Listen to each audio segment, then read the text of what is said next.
여러분 안녕하세요. 조수진의 정치분석입니다.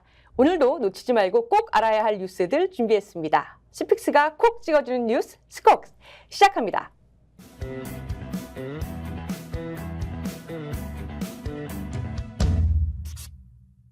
예, 김성환 시사평론가, 김민아 시사평론가와 함께합니다. 두 분 어서 오세요. 네, 안녕하세요. 예, 봄비가 오고 있습니다. 이 비가 좀 그치고 나면 날씨가 봄이 된다 그래요. 좀 따뜻해진다고 하네요. 아, 그래요? 그런 놀라운 일이? 네. 예, 쌀로 밥 짓는 얘기인가요? 아, 근데 이런 걸 되게 좋아하시더라고요. 다른 분들이. 왜 김민아 평론가 이런 걸 좋아하지? 비가 오는데 왜 따뜻해지는지 과학적인 지식을 얻고 싶네요. 네. 아, 네. 비가 온 다음엔 따뜻해진다. 일부러 이럴 줄 알고 계속 질문 던지는 거죠? 시작할 때마다. 분위기 좋게 만들려고.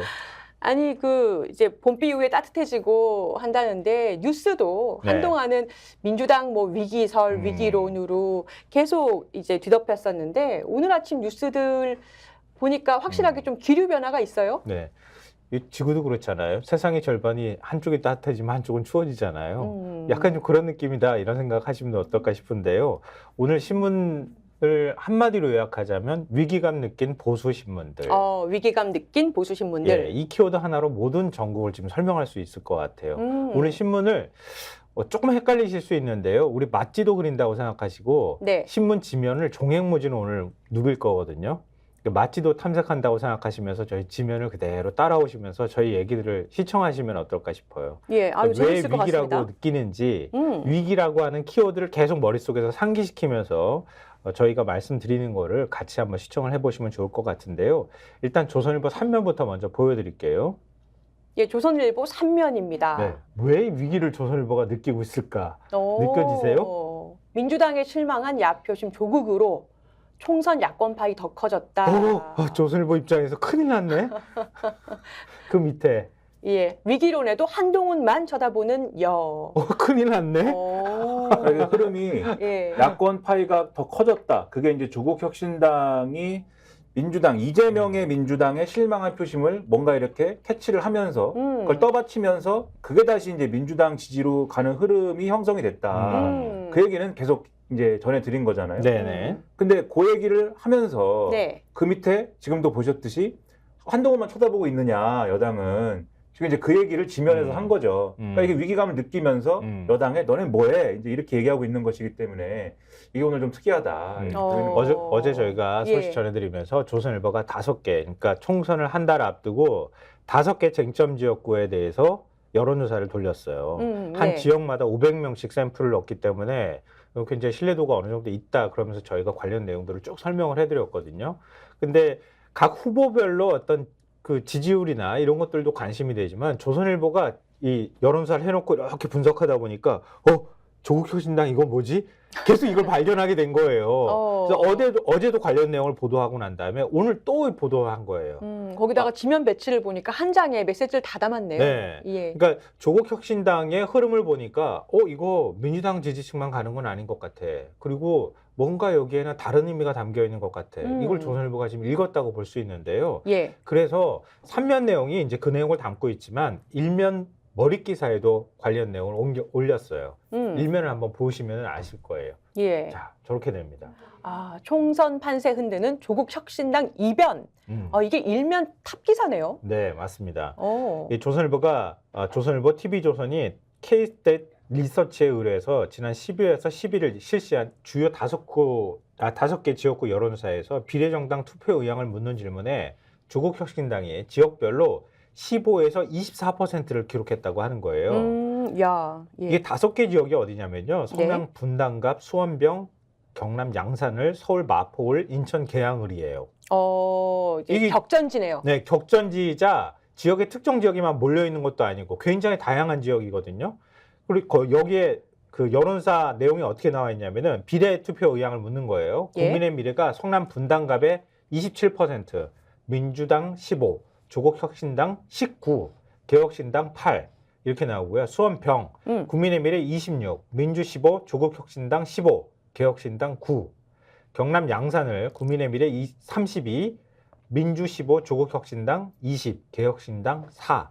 양산을인데 마포을 국민의 미래 21, 민주당 13, 조국혁신당 24, 개혁신당 7, 인천 계양을 국민의미래 25, 민주당 19, 조국혁신당 24, 개혁신당 6 이렇게 나왔다고 하는 거예요. 네. 제 숫자만 이렇게 불러드렸는데 숫자 가지고 좀 이렇게 귀에 들어오고 시선에 좀 들어오셨는지는 모르겠어요.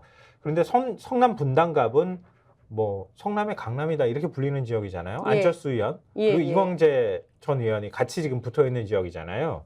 그런데도 불구하고 조국혁신당이 19가 나온다는 거예요. 국민의미래가 27이 나오는데 민주하고 조국혁신당을 합하면 34가 나오는 거예요.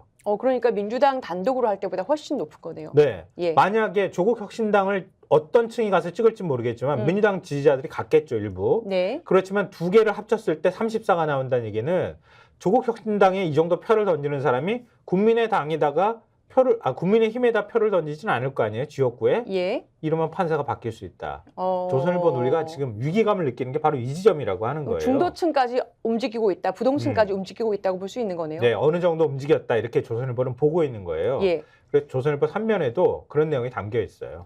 그러니까 지난주엔가 말씀드렸어요. 그러니까 조국혁신당하고 그러니까 비례 투표, 정당 투표에서 조국혁신당하고 그다음에 지금 민주당의 위성정당을 이 두 개 정당이 지금 득표할 것으로 예상되는 지지율을 합치면 지금 국민의힘 위성정당이 얻고 있는 지지율하고 거의 같다. 네. 그래서 이제부터 다시 출발선이다. 조선일보가 이렇게 보도했다는 맞아요. 말씀 드렸는데 오늘 보도의 톤은 지금 말씀하신 것처럼 이런 이 것들을 쭉 이 요약을 해보면 그것보다 한 발 더 나간 상황을 지금 얘기를 하는 겁니다. 조선일보는. 그래서 위기감이 더 짙어졌다 이렇게 보이는 거고. 예. 그래서 말씀하신 이 일면 기사 내용을 보면은 조국혁신당 등장 이후 이재명 대표의 민주당에 등을 돌렸던 야권 지지층이 지민 비조, 그러니까 지역구는 민주당, 비례는 조국혁신당에 나서면서 전체 야권 파이가 커지는 현상이 나타나고 있는 것이다. 야권 성향 유권자들이 조국혁신당을 찍기 위해 투표장에 나오면 자연스럽게 지역구 민주당 지지율도 높아질 가능성이 크다. 이렇게 돼 있고 야권 관계자를 이제 인용을 했는데 예. 조국혁신당이 지금 여세를 몰아간다면 총선에서 야권이 압승할 수도 있다고 말했다. 이렇게 내용이 나와 있고 그다음에 이제 이게 한국일보의 경우에도 지금 일면에 조국혁신당 관련 기사가 있거든요. 네. 예. 근데 오늘 전반적으로 한국일보의 기사 톤은 조국혁신당의 어떤 뭐 좀 이제 이게 신문 왜 물결을 탔지? 신문 이 종이를 찍어가지고 지금 스캔을 하다 보니까 우리 PD님의 좀 특별한 쭈글쭈글합니다. 관심입니다. 한국일보에 좀 대한. 쭈글쭈글합니다. 예, 근데 이제 이 쌍끌이 심판론에 뜨는 조국혁신당. 그렇죠. 근데 이게 오늘 한국일보의 전반적인 신문 톤은 조국혁신당에 대해서 그렇게 우호적인 시선은 지금 아닐까 좀 같이 판단하려고 했거든요. 뭐냐면은 조국혁신당이 이렇게 뜨는 게 한국 정치에 그렇게 뭐 좋은 현상은 아니다라는 취지의 그런 가치 판단으로 갈 수 있는 제목 배치들을 해놨는데 근데 이제 제목은 제목이고 기사 내용을 보면은 단서들이 좀 있어요. 뭐냐면 이 기사가 어떻게 시작이 되냐면 이런 이게 골수 민주당 지지자 A씨의 발언을 인용을 했는데 그러니까 골수 민주당 지지자 A씨라는 게 중요해요. 골수라고 지금 표현을 하는데 A씨가 골수라고 얘기했다는 거죠? 신문에서 잘 안 쓰는 표현인데 이거. 본인이 그렇다고 얘기를 했다는 거예요. 40대 후반 남성이고 수도권 거주한대요. 네. 근데 민주당 공천에 너무 화가 나서 이번에는 투표장에 안 나가려고 했는데 조국당 비례 찍으러 갈 겁니다. 저라고 조국 전 장관에게 실망한 마음이야 왜 없겠습니까? 그런데 지금은 윤석열 대통령, 이재명 대표가 더 마음에 안 듭니다. 이렇게 얘기를 한다는 거예요. 근데 그러니까 이게 아까 중도층 말씀하셨잖아요. 근데 중도층도 결국은 중도층도 선거일에 가까워지면 가까워질수록 국민의힘에 끌려가는 중도층이 있고 민주당에 끌려가는 중도층이 있는 거잖아요. 그렇죠. 결국은 이제 연성 민주당 지지층이 될 가능성 있는 중도층이라는 게 여러 형태로 존재하는 건데 그거를 조국혁신당이 가져가면서 근데 이분이 결국 가서 투표소에 가서 정당 투표만 조국혁신당 찍고 지역구 투표는 여기서 나온 대로 윤석열 대통령, 이재명 대표가 마음에 안 드니까 안 해 이러고 나오느냐. 그게 아니라 지역구에서 민주당 찍고 나올 거거든요. 왜냐하면 아까 지민비조 이렇게 얘기했으니까. 그래서 지금 야권의 파이가 커진다라고 조선일보가 기사에 쓰고 있는 그 대목이 한국일보에도 나온다 말씀드린 그러니까 건데. 투표장에 가는 효과가 있는 거네요. 그렇죠. 끌고 오는 거죠. 그 이제 골수 민주당 지지자 A씨가 이런 얘기를 했어요. 나라가 후퇴하고 있는데 민주당은 정신 못 차리고 대체 누구랑 싸우고 있느냐. 그동안에 민주당에도 이런 톤으로 마음에 안 들었다고 하는 거예요. 예. 그러니까 도대체 윤석열 정권하고 뭘 얼마나 잘 싸웠어. 되게 무기력했어. 이런 부분에 대해서 화난 지지층이 좀 되게 흥미롭게도 민주당을 더 지지하기보다는 조국 혁신당 쪽의 지지 의사를 표현해서 조국 혁신당이 가가지고 윤석열 정권 팍 쳐버리길 기대하는 이런 마음들이 있다는 거예요. 그래서 이 부분을 조선일보가 또 어떻게 설명하냐? 예. 3면 제목이 아까 보셨듯이 민주당에 실망한 야표심 조국으로 총선 여권파이 더 커졌다지 않습니까? 예. 아까 처음에 보신 거 거기 보면은 처음에는 이 국민의힘이 조국 전 장관 창당 움직임에 큰 신경 안 썼다는 거예요. 왜냐하면 조국 전 장관은 어쨌든 2심에서 징역 2년 선고받았기 때문에 네. 당선되더라도 대법원 최종 판결이 나오면 의원직 상실 가능성이 높고 그러면 그것에 대해서 유권자들이 판단할 것이기 때문에 총선 판세의 의미 있는 변수는 되게 어렵다라고 봤는데 지금 어쨌든 이렇게 의미 있는 지지율이 막 나오고 하니까 비상이 걸렸다.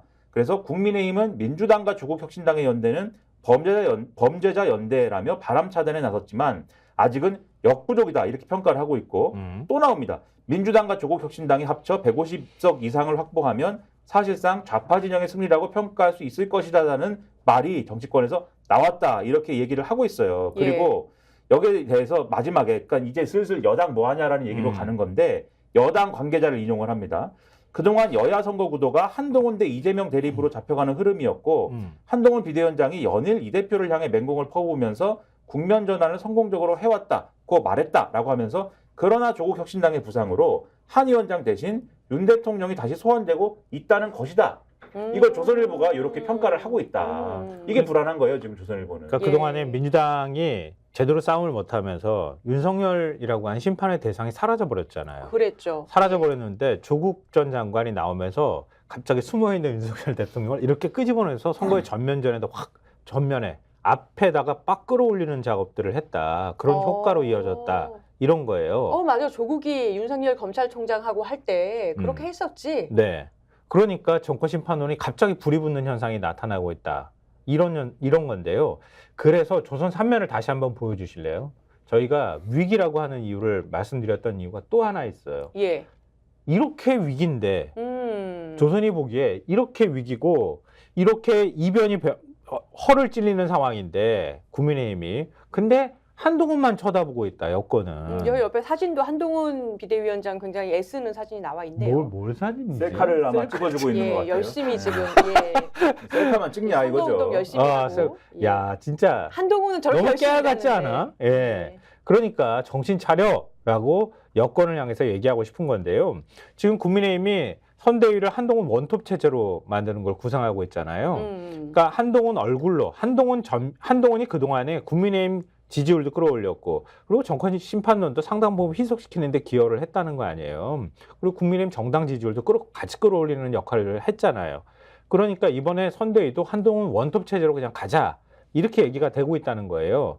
근데 민주당은 지금 이해찬 전 대표, 이재명 대표, 김부겸 전 총리를 공동위원장으로 한 선대위원장 20명 정도 꾸린다는 거잖아요. 대규모 선대위를 꾸리는 것에 비해서는 좀 이건 너무 약소한 거 아니냐 뭐 이런 식의 이제 이건 좀 부족한 거 아니냐 이런 얘기가 나오는데 어제 한 위원장이 민주당의 선대위 꾸리는 거에 대해서 이재명 대표가 재판을 가야 하니 혼자 선거를 지휘하기 어려울 것이다. 나는 이 선거를 지휘하기 위해 불려나온 당대표다. 이렇게 본인 스스로가 얘기를 하고 있다는 거예요. 내 원톱 체제로 가도 돼. 이렇게 얘기를 하고 있다고 하는 건데 이걸로는 되겠느냐. 이러면서 조선일보가 뒤에 여러 가지 것들을 지적을 해놨어요. 예를 들어서 당 지지율은 반짝 상승해 하긴 했지만 최대 승부처인 수도권 민심은 좀채 움직이지 않고 있다. 뭐 이런 거 앞서 제가 그 조선일보 여론조사 얘기들을 했잖아요.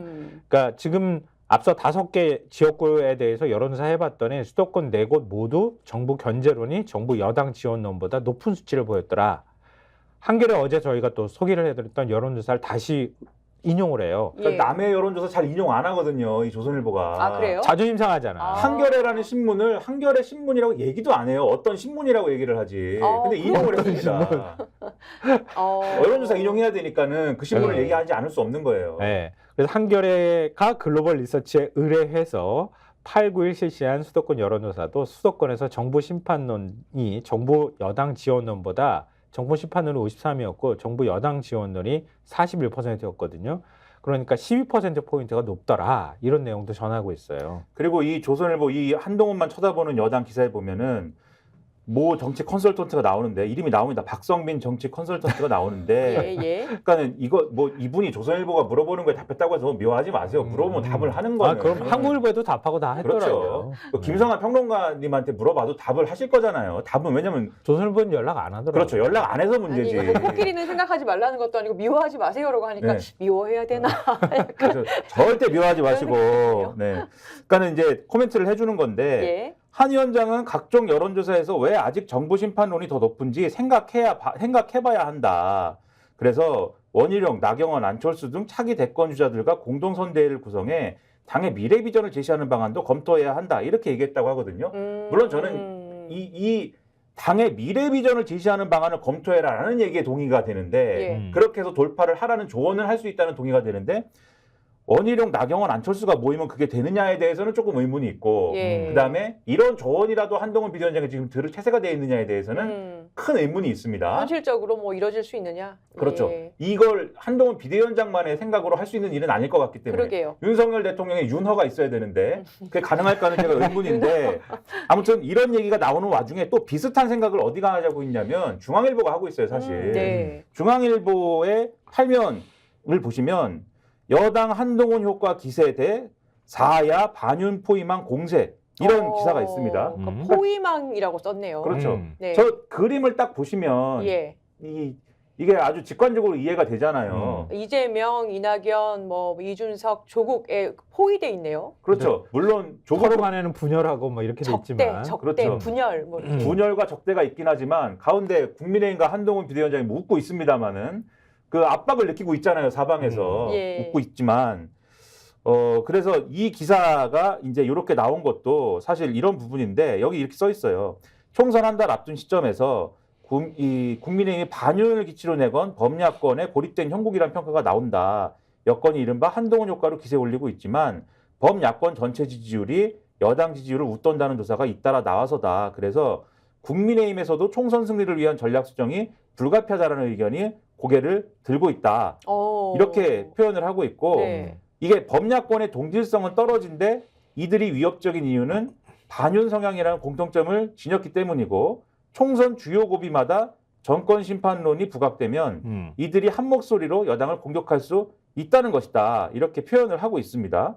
그래서 마지막에 가면 뭐 중간에 다른 내용도 있지만 그건 좀 이따 말씀드리고 예. 마지막에 가면 국민의힘에서도 반 이재명이나 운동권 청산 등의 구호만으로는 한계가 있다. 이게 그런 상황인데도 여권 고위 관계자가 이렇게 얘기를 합니다. 한동훈 효과가 임계치에 도달해 가용 자원을 더 투입해도 지지가 늘기는 쉽지 않다. 그래서 20% 전후인 중도 무당층을 잡기 위한 선거운동을 본격적으로 시작해야 할 시점이다. 이렇게 말했다고 돼 있거든요. 근데 이 기사에서 지적하는 게 예. 한동훈 위원장이 이달 초부터 중도층의 승부를 좌우하는 충청, 경기 등의 격전지 위주로 행보하는 것도 이런 흐름에 따른 것이라는 당 관계자의 설명이다. 다만 정치권에선 산토끼를 향하는 발과 달리 한 위원장의 메시지는 반 이재명, 반 종북에 머물러 있다는 지적이 나오고 있다. 이렇게 끝내고 있어요. 아니 근데 자기들이 종북을 자꾸 얘기하면서 색깔론을 지들이 보수신문이 제기하고 한동훈 위원장이 그거 보고 충실하게 모범생으로 따라간 건데 자기가 막 질타를 또 정신 차려 그러면서 그렇게 하면 안 돼 이렇게 얘기하는 건 또 무슨 심보인지 잘 모르겠어요. 아니 청출어람 해라. 청출어람. 우리는 우리 할 일을 할 테니 우리가 하면 너는 이렇게 해야지. 나는 떡을 썰 테니 너는 글씨를 똑바로 써봐라. 뭐 이러는 거죠. 근데 이런 거예요. 아까 조선일보 3면에서 한동훈만 쳐다보는 여당 이렇게 얘기가 되고 있잖아요. 그러면서 위기의 원인이 될 만한 것들을 추가로 붙여놓은 것들이 있어요. 그러니까 지금 이렇게 조국이 갑자기 나타나서 조국 장군이 나타나서 가뜩이나 포위돼 있는데 새로운 장군이 한동훈하고 내가 싸우겠어 그러고 나가가지고 보니까 한동훈이 아니라 저 뒤에 있었던 윤석열 나와 이렇게 된 거 아니에요. 그러니까 갑자기 숨어있던 장수가 앞으로 불려나오는 현상이 발생을 했는데 그러네요. 네. 근데 그 밑에 오합지졸이라고 하는 그 안에서도 굉장히 위기가 생길 만한 일들이 벌어지고 있더라. 그러면서 조선일보가 거론한 게 뭐냐면 도태우 후보예요. 경향신문 지면 한번 보여주시면은 어떤 내용인지 아실 거예요. 국민의힘 5.18 펌회 도태우 공천 철회하나. 예. 그러니까 조선일보도 거기에 대해서 기사를 쓰고 있어요. 관련 내용을 전하고 있는데 뭐 이런 거예요. 그러니까 도태우 변호사가 과거에 지금 5.18 펌회 발언, 그러니까 5.18 북한군 개입설 얘기한 발언이 있었잖아요. 그 얘기도 있었고, 그 다음에 다시 일베 발언 문제도 있었잖아요. 음. 일베 그 링크했지. 인용 링크했지. 일베 글을 자기 페이스북인지 SNS에 링크를 막 해놨습니다. 근데 이게 공교롭고 참 우스운 것이 뭐 극우 공천이다 뭐 이런 얘기를 막 했더니 한동훈 비대위원장이 자꾸 우리더러 그런 얘기하는데 뭐 우리 중에 뭐 일베가 있습니까? 이랬거든요. 근데 바로 다음 날인가 한겨레가 맞아. 도태우 후보 한겨레입니까? 경향신문입니까? 이게 예. 좀 헷갈리는데 도태우 후보 그 SNS를 봤더니 이렇게 일베 게시물을 많이 링크를 했네요. 이렇게 기사를 딱 쓴 거예요. 예. 그러니까 이게 얼마나 웃깁니까? 예, 화답하는 꼴이 됐네요. 그러니까 예. 그리고 정용환 공관위원장이 그랬잖아요. 우리의 발언은 우리는 발언의 다양성을 중시하는 당이다. 충분히 아니, 근데 검토했다. 발언 중에 하나로 그 무대에 오를 수 없는 발언이잖아요. 근데 이거를- 그렇다고 얘기를 하는 거예요, 네, 지금. 그러니까요. 근데 이런 일들이 점점 불거지니까 리스크가 계속 커지고 있으니까 당 내부에서 당 지도부 내에서 중도층이 돌아설 수 있다. 예. 이런 지적이 나왔다고 하는 거예요. 그래서 어제 열린 비대위 회의에서 일부 비대위원이 도변호사 문제를 제기를 했다 그래요. 네, 네. 한 위원장이 오후에 언론에 입장문을 냈거든요. 거기 보면 공관위의 도태우 후보 과거 발언 전반에 대해 국민 눈높이에 맞는 면밀한 재검토를 요청했다. 이렇게 발언하고 있어요. 근데 이것도 망설이다가 한 거예요, 사실. 이게 그렇지. 어제 상황을 보면 어제 비대위 회의에서 일부 비대위원, 그러니까 예를 들면 호남 출신인 박은식 비대위원, 그다음에 김경률 비대위원 이런 사람들이 굉장히 강하게 문제제기했다는 겁니다. 지금 다른 언론 보도까지 쭉 종합을 해보면 김경률 비대위원이 언론에 이제 한 얘기를 보면은 예. 사실상에 이제 공천 철회를 요구를 했다는 거예요. 근데 거기에 대해서 한동훈 비대위원장이 이게 어쨌든 절차에 맞춰서 공천이 된 게 있고, 그러니까 경선에서 이긴 거잖아요, 도태우 후보는 지금. 그렇죠.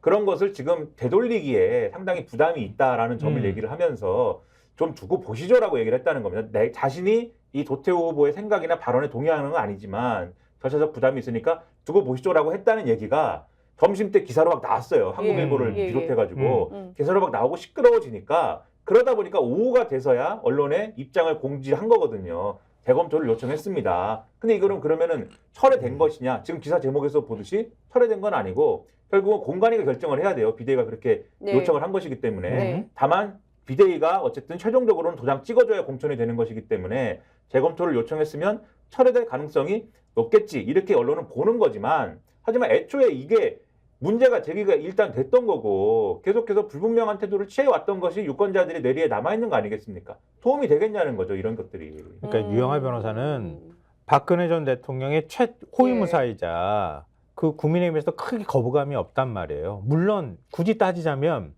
그러니까 2016년 그때 공천 때 그때 옥새 들고 나르샤하고 그랬던 소동이 유영하 변호사를 송파에다 꽂으려고 하면서 벌어진 거란 말이에요. 김무성 전 대표가 안 됩니다. 아니 되옵니다. 그때 청와대에서 뭐 요구했던 뭐 6명인가 뭐 있었는데 그 중에 핵심이었죠. 그 문제가. 그거 아니 되옵니다. 그랬는데 이번에 유영하 단수 공천 줘버렸잖아요. 예, 맞아요. 그 보수 인사가 그거 보니 코미디 같다 이렇게 얘기를 하더라고. 그때랑 똑같은 일이 벌어진 거예요.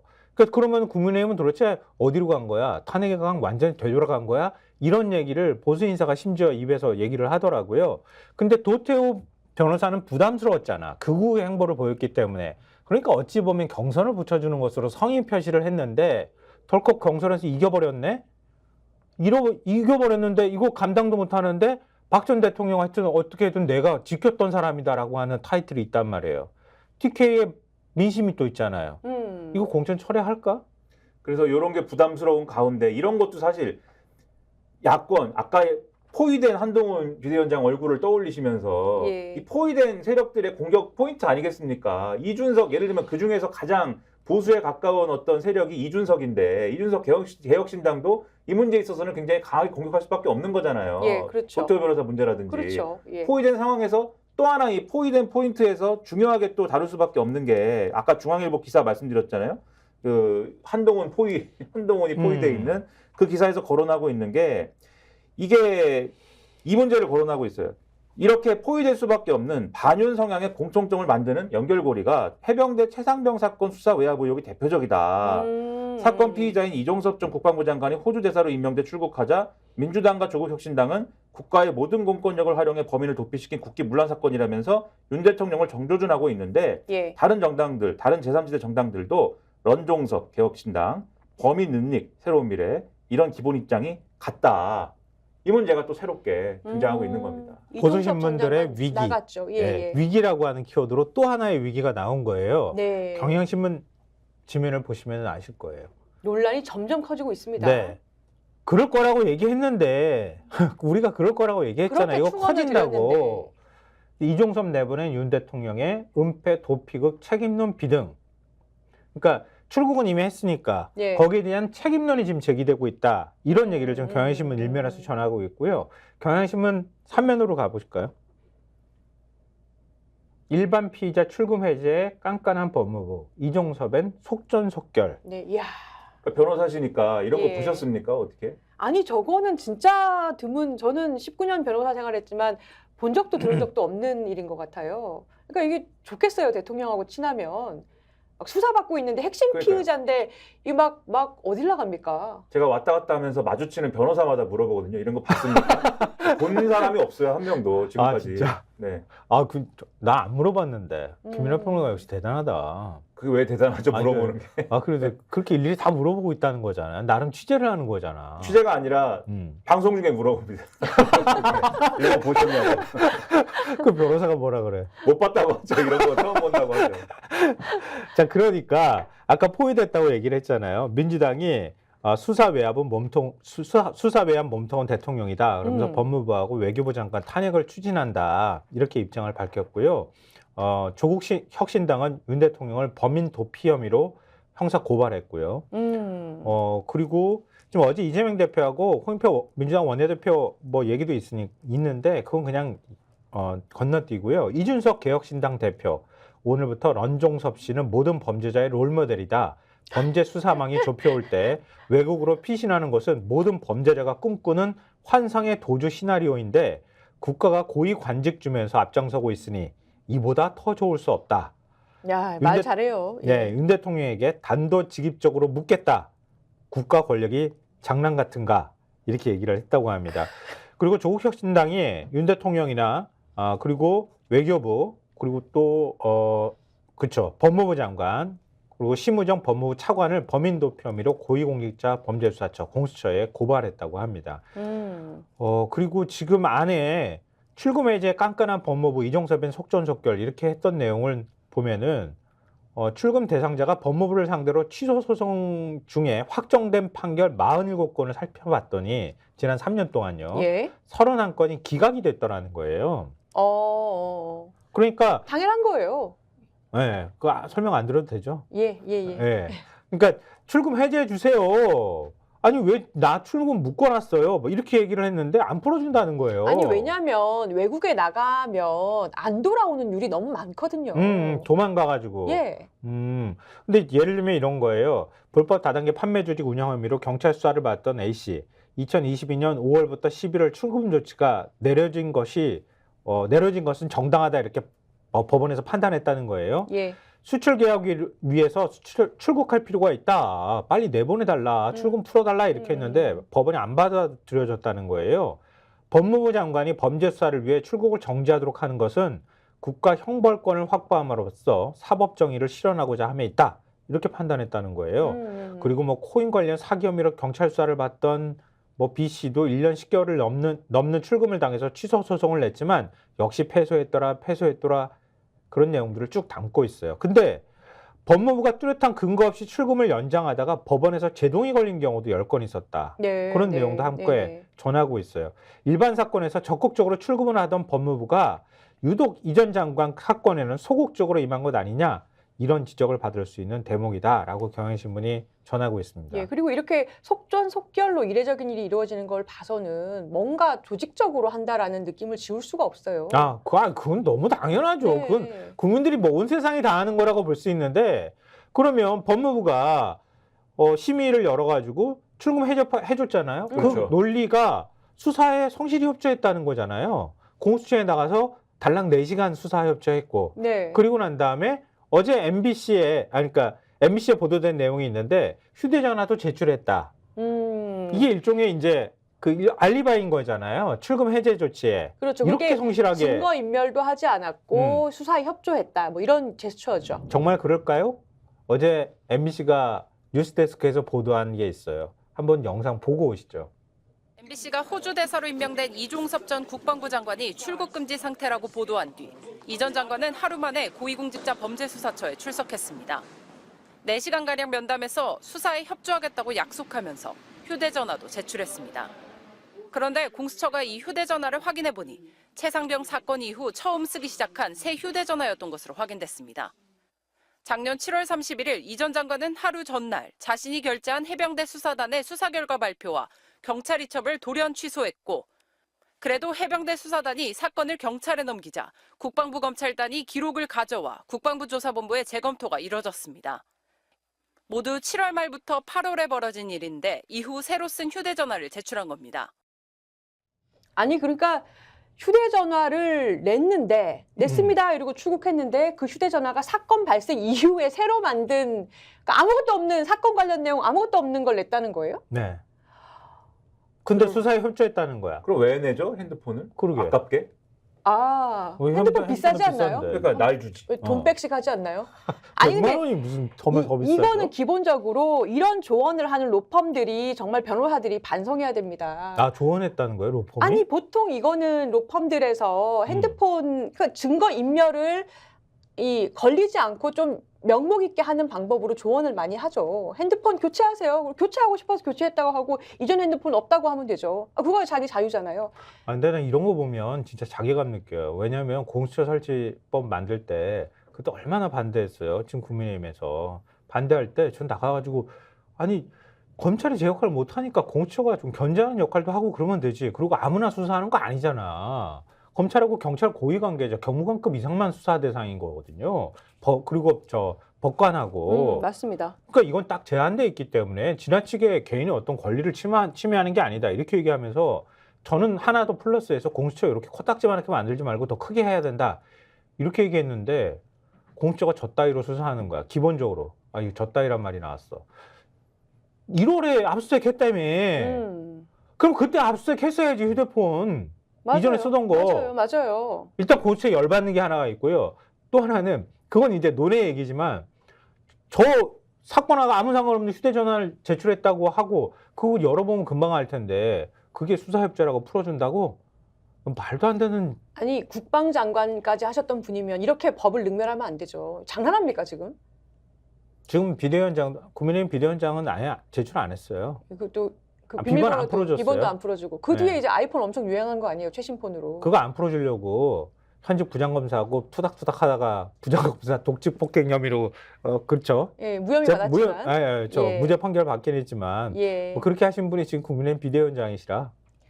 그러니까 핸드폰을 갖고 이제 이러는 것도 웃기지만 이 사건의 모든 게 이해가 안 되잖아요. 모든 게 이해가 안 되다 보니까 오늘 이제 기사를 쭉 보는데 네. 재밌는 부분이 한겨레와 경향신문이 똑같은 이 말에 집중을 한 그런 부분이 있더라고요. 네. 웃기더라고요. 그러니까 어쨌든 한겨레 이제 박민희 선임 기자가 쓴 기사가 있는데 기사라기보다도 일종의 기자 수첩 이런 거죠. 제목이 피의자 이종섭에 대해서 이 호주 외교가 되겠느냐라는 이제 제목인데 왜냐하면 지금 뭐 여러 가지 의문이 있습니다. 가령 과연 신임장이 없이 갔는데 그게 외교가 되는 거냐부터 시작해서 호주 정부는 이 상황을 어떻게 보겠느냐. 호주라는 나라가 그렇게 만만한 나라가 아닌데 예. 얼마나 우습게 보겠어요. 그리고 호주 대사가 애초에 저런 장관급이 가는 게 맞냐부터 시작해가지고 여러 의문이 있거든요. 예. 맞아요. 원래 차관보나 국장급이 가는 자리래요. 호주 대사는. 근데 왜? 국방부 장관까지 지낸 사람을 내보낸다는 것도 웃기고 어제 우리가 소식 전하면서 사본이라고 좀 우아한 표현을 썼는데 예. 그냥 복사 떠가지고 가져간 거예요. 신임장을. 그렇죠. 그리고 그래도 됩니까? 어제 안 되는 말씀드리기를 거지. 호주 뭐가 그렇죠. 돼요? 예. 어제 말씀드리기를 원래 대사라는 거는 신임장 원본을 상대 국가의 정부에 제출하면서 대사직을 공식적으로 할 수 있게 되는 거다라고 말씀드렸는데 지금 예. 원본을 안 가지고 간 거잖아요. 아니 이거는 그냥 경찰서에 피의자 접견하러 갈 때도 사본 가져가면 안 해줘요. 그렇죠. 원본 안 가지고 간 거에 대해서 어떻게 할 거냐를 계속 기자들이 물었는데 그 전에는 아예 다시 올 거예요. 왜냐하면 재외공관장 회의를 할 것이기 때문에 또는 다른 행사에서 대사들이 신임장 어차피 왕창 같이 받는 자리가 있기 때문에 그 자리에서 껴서 같이 받든가 다른 회의할 때 같이 받든가 뭐 이렇게 설명을 이도저도 막 이렇게 해왔는데 어제 뭐라 그랬냐면 그러면은 일단 외교 행랑으로 일단 원본을 보내고요. 그 다음에 정식 수여하는 그 어떤 세레모니는 오셔갖고 나중에 집단으로 할 때 그때 같이 할 겁니다. 이렇게 얘기를 하고 있어요. 그러니까 왜 네. 그러면 애초에 들려서 안 보내고 그러니까. 그거를 뒤에 왜 보냅니까? 근데 이런 모든 것들이 다 이 지적을 하면서 그만큼 다급했다는 거죠. 이 이종섭 전 장관이 취재진을 피해서 몰래 비행기 탑승할 때 MBC 기자하고 마주치자 당황하는 모습으로 왜 이렇게까지 해야 돼라고 했는데 국민들이야말로 이 대사를 임명한 윤석열 대통령과 이종섭 전 장관을 향해 묻고 싶다. 왜 이렇게까지 해야 하냐고 이렇게 글이 끝나거든요. 근데 제가 재밌다고 생각하는 경향신문에 저와 이슬이 비슷한 김미나 논설위원이었는데 칼럼니스트로 직함이 있는 예. 분이 있어요. 제목이 대통령님 왜 이렇게까지 해야 됩니까? 라는 제목이 제목이고 대통령님 왜 이렇게까지 아, 해야 됩니까? 그렇죠. 쭉 비슷한 얘기예요. 이게 문제가 있는 내용이다라는 모든 얘기를 쭉 써놨어요. 그리고 마지막에 그리고 심지어 어제 전해드린 스웨덴 예테보리 대학의 본부를 둔 민주주의 다양성 연구소가 최근에 우리나라가 독재국가가 되고 있다라고 평가한 그 내용까지 쭉 얘기를 하면서 왜 이렇게까지 해야 돼? 인천공항 탑승구 앞에서 MBC 취재진과 마주친 이 전 장관은 이렇게 물었다고 한다. 시민이 묻고 싶은 말이다. 대통령님 왜 이렇게까지 해야 됩니까? 아, 근데 이 두 분이 서로 잘 알아가지고 예. 카톡으로 우리 글을 이렇게 쓰자 이렇게 하지 않았을 거 아닙니까?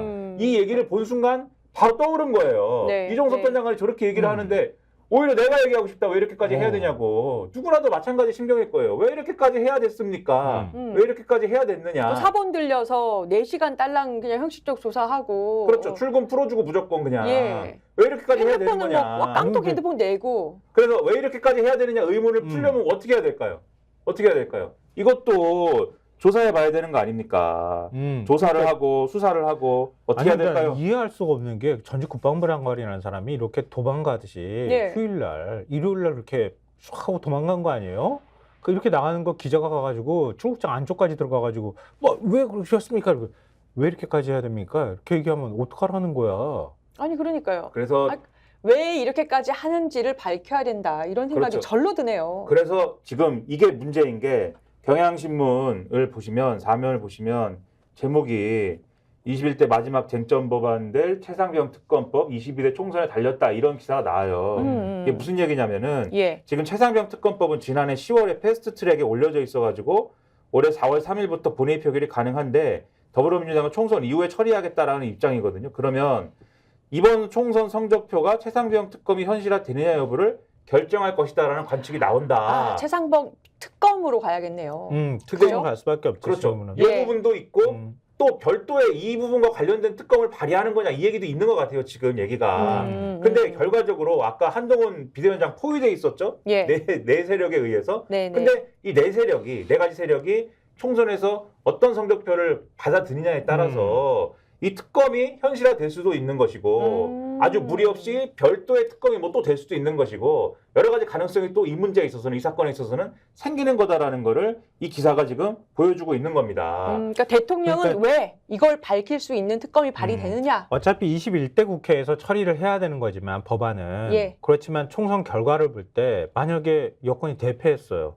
그리고 야권에서 대거 22대 총선으로 들어가는 거야. 네. 이런 상황인데 만약에 민주당이 법안 처리하겠습니다 이러는데 안 할 거야. 그리고 국회에서 의원들이 그냥 그걸 모르쇠 하기도 어렵고 국민의힘 입장에서도 안 된다고 막 버팅기기도 어렵고 대통령이 싫어 나 이거 또 거부권 행사할 거야? 이렇게 해버리면 22대 들어가서 바로 또 처리해버리는 거예요 그냥. 그러니까 선거 결과에 지금 달려있는 거야. 그러네요. 이 문제가. 그러네요. 그리고 앞서 말씀드렸듯이 이종섭 전 장관 요 도피 문제에 관해서만 또 뭘 추진할 수도 있는 거잖아요. 그러니까 그래서 사실 이 문제가 이 머릿수의 문제이기도 하지만 이 네 가지 세력이 별도로 뭔가 연대하는 또 다른 어떤 고리가 될 수도 있다라는 전망을 갖게 하기 때문에 그래서 그러네요. 한동훈 비대위원장이 아까 포위가 된 측면도 있는 것이다. 네. 이렇게까지 얘기할 수 있는 겁니다. 그러니까 최상병 사건과 관련해서 사실 납득할 수 없는 이런 이후에 벌어지는 일들에 대해서 이게 총선에 영향을 안 미칠 수가 없거든요. 예. 저는 여기에 대해서 2030 세대가 분노할 거라고 봐요. 군대 갔다 왔잖아요. 예전에도 그런 현상이 나타났고요. 그러니까 이런 문제를 어떻게 이렇게 처리하는지 도저히 납득이 안 된다 그러잖아요. 사실은 이 문제의 처음 시작 기억나십니까? 최상병에게 구명조끼 주지 않은 일이었어요. 보기 싫다고. 그러니까 그 사단장은 책임에서 비껴나 있는 거 아니에요? 결국은. 그러니까 말입니다. 그리고 민주당으로 한번 마지막으로 또 가봐야죠. 위기라고 하는 키워드. 그러니까 예. 위기라고 하는 키워드를 오늘 말씀드렸던 거 다시 한번 상기해드리면 보수 신문들이 왜 위기라고 얘기할까? 위기감을 느낄까? 여기서 시작이 된 거잖아요. 그러니까 그리고 국민의힘 위기감을 느껴야 돼라고 말하고 싶어 하는 거예요. 그래서 그렇게 말할 수 있는 뭔가가 또 하나가 남아 있어요. 한번 보여주실래요? 한겨레 신문 6면 보여드릴게요. 네. 공천 갈등 급한 불 끄고 통합 정권 심판 단일대우 포석. 선대위원장 얘기죠. 네, 맞습니다. 아까도 저희가 뭐 관련 소식 전하면서 조선일보가 한동훈 위원장 원톱 체제로 가는 것에 대해서 이거 원톱은 아닐 수 있는데 민주당은 저렇지 않잖아 이렇게 얘기를 했다고 썼잖아요. 근데 그 내용을 한겨레 신문이 더 펼쳐서 자세하게 전하고 있습니다.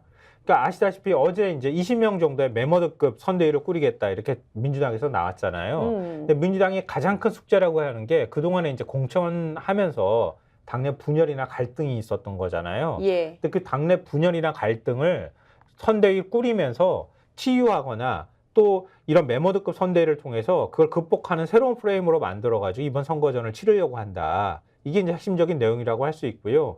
김부겸 전 총리 같은 경우에는 사실상 이재명 대표 일선에서 물러나라 이렇게 얘기를 했던 거잖아요. 맞아요. 이낙연 전 대표 네. 탈당하기 전에도. 그랬죠. 예. 근데 그랬는데 김부겸 전 총리도 나도 와가지고 함께 돕겠다. 공동 선대위원장 하겠다고 하는 거고요. 그리고 임종석 전 비서실장도 이번에 당 문제 이 당 선거 승리 돕겠습니다. 이렇게 나왔다고 하는 거예요. 그러니까 크게 보면은 이재명 대표, 이해찬 전 대표, 김부겸 전 총리 이렇게 굵직한 무게감 있는 정치인 3명이 서고 나머지는 통합선대위 여러 가지 이제 소선대위를 꾸려가지고 큰 일종의 선단처럼 만들어서 이번 총선을 치르겠다. 이게 민주당의 모습이라는 거예요.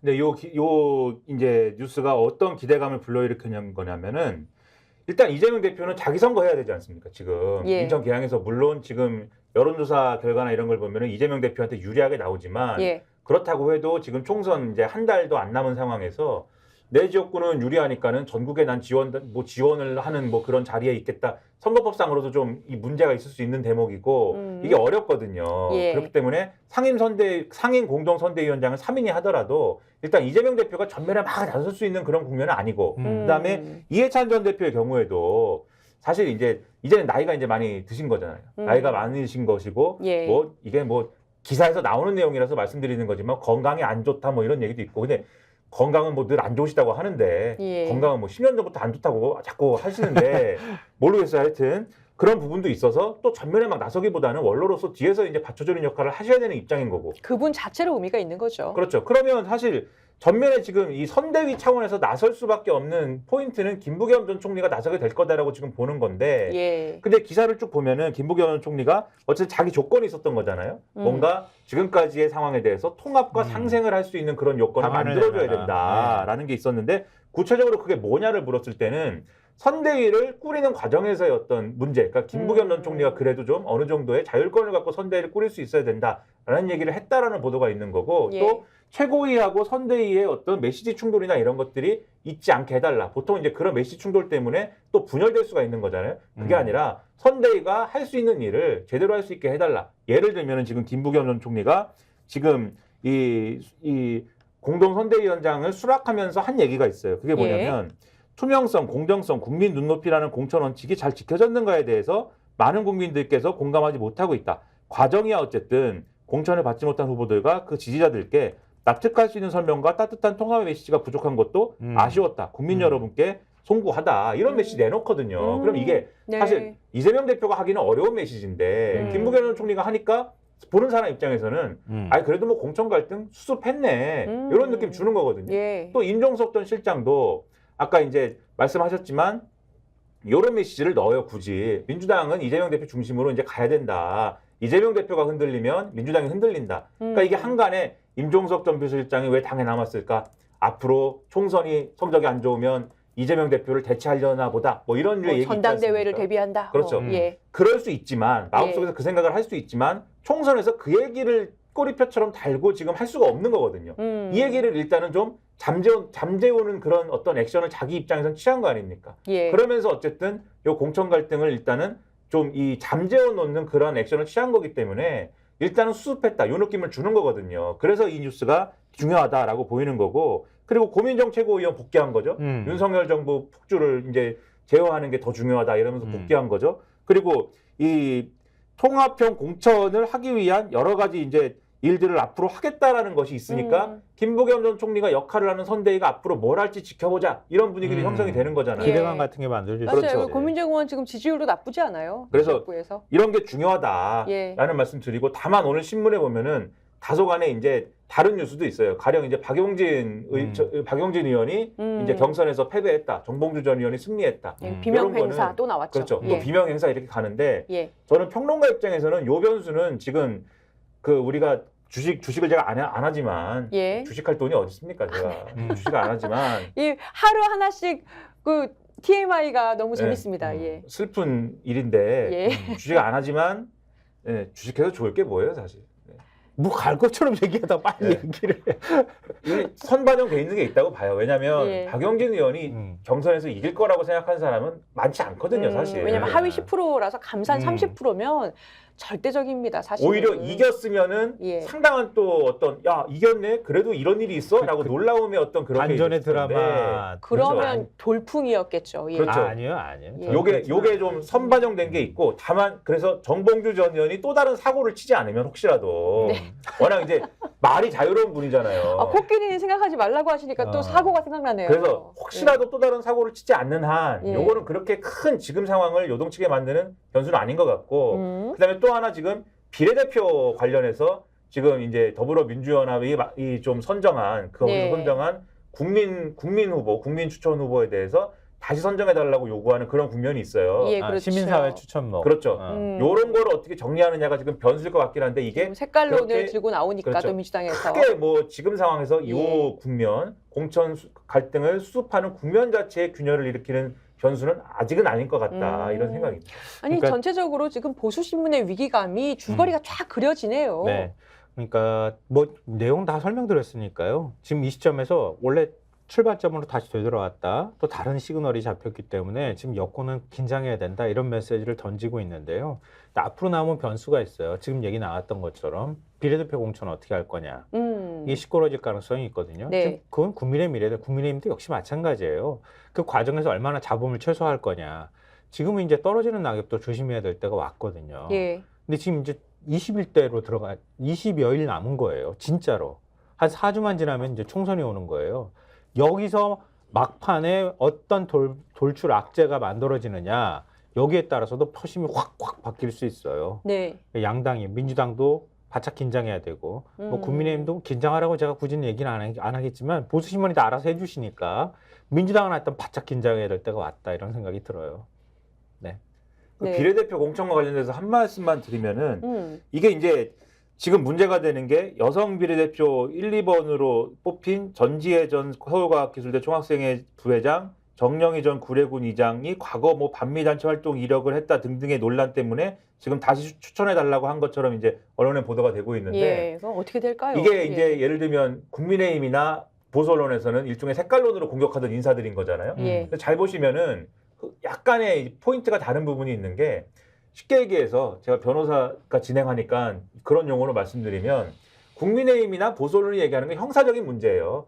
이 사람들은 어쨌든 반국가 세력이야. 반국가 세력이기 때문에 안 된다라는 거고 네. 지금 더불어민주당이 제기하고 있는 문제는 민사적인 문제입니다.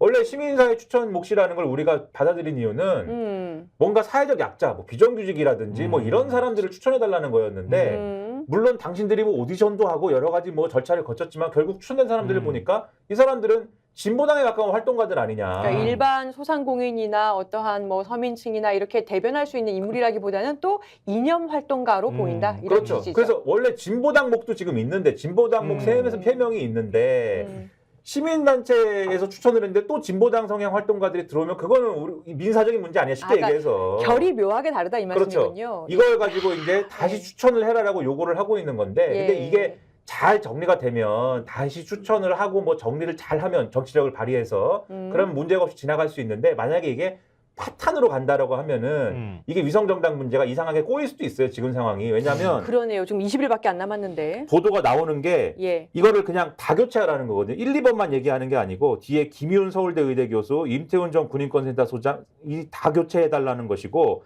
지금 연합정치시민회의 측이 이거를 결정한 건데 우리는 합당한 이유 없이는 선정 번복할 수 없다. 지금 이러고 있는 상황이고 동아일보에 인용된 보도를 보면 민주당 지도부 의원은 이렇게 돼 있습니다만 시민회의가 재추천 요구에 응하지 않으면 야권 선거연대 파기 가능성도 고려해야 된다까지 지금 얘기가 나왔어요. 물론 협상의 지렛대 용의의 발언으로 보이는데 어쨌든 이 문제도 잘 정리하는 게 중요하지 맞습니다. 파탄으로 가면 안 된다라는 거예요. 예, 굉장히 이제 와서 심각한- 예. 그럼 민주당이 조국혁신당을 위성정당으로 만드나? 그것도 사실 100% 긍정적인 효과만 있지는 않을 거거든요. 그것도. 근데 이게 시민회의가 워낙에 많은 뿌리와 많은 층을 가지고 있기 때문에 그 많은 논의를 거쳐서 마지막으로 요렇게 핵심적으로 나온 결론을 그런 비판이 있다고 해서 뒤집기는 쉽지 않습니다. 너무 단기간이고요. 그러니까 지나치게 욕심 부리지 말라는 얘기 해주고 싶어요. 이거 맞습니다. 굉장히 좀 싸늘한 얘기로 제가 말씀드리는 건데요. 시민회의도 너무 욕심 부리지 말았으면 좋겠어요. 진보당도 너무 지나치게 욕심 부리지 않았으면 좋겠어요. 저에 대해서 어떻게 말하실지는 모르겠지만 너무 저는 남 그래요. 얘기 신경 쓰지 예. 마세요. 아, 조선일보는 알았어요. 보수에게 신경 안 지금 정신 차려라 했고요. 우리 김성환 위원장님께서 또 민주당과 이제 시민회의 얘기 또 말씀하셨습니다. 네. 네, 오늘 말씀 여기까지 듣겠습니다. 지금까지 스콕스 김성환 평론가 그리고 김민아 평론가였습니다. 두 분 감사합니다. 네.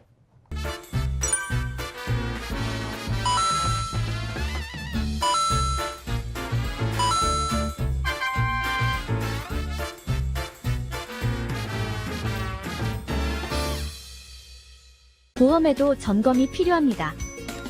요즘 경기가 어려워서 보험료 내는 것도 부담스럽죠. 보험료는 줄이고 보장은 넓게. 건강보험도 자동차 보험도 나에게 맞춤 보장. 믿을 수 있는 보험 전문가들. 믿을 수 있다 더 착한 보험. 본 광고는 손해보험 광고 심의 기준을 준수하였으며 유효기간은 심의 결과 통보일로부터 1년입니다.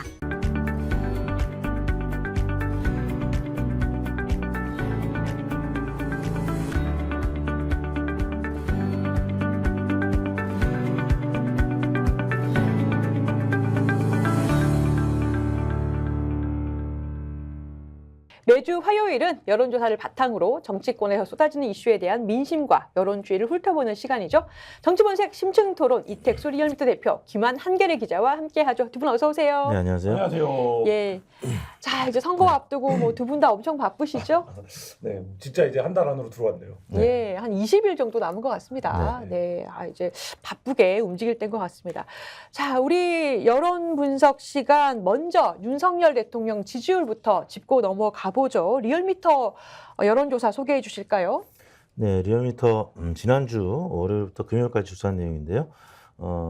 최근 2주 연속 한 40%대 초반을 기록했던 상승세를 보였던 윤석열 대통령 지지율이 이번 주에는 40.2%로 0.9%포인트 빠졌고 2주 연속 하락세를 나타냈습니다. 잠시 후 정당 지지율도 소개해드리겠습니다만 최근에 국민의힘 경선 여론조사 예. 한참 진행되다 보니까 일종의 이제 경선 컨벤션 효과 때문에 예. 4년 전에도 이런 현상이 나타났었습니다. 한 2주 정도 예.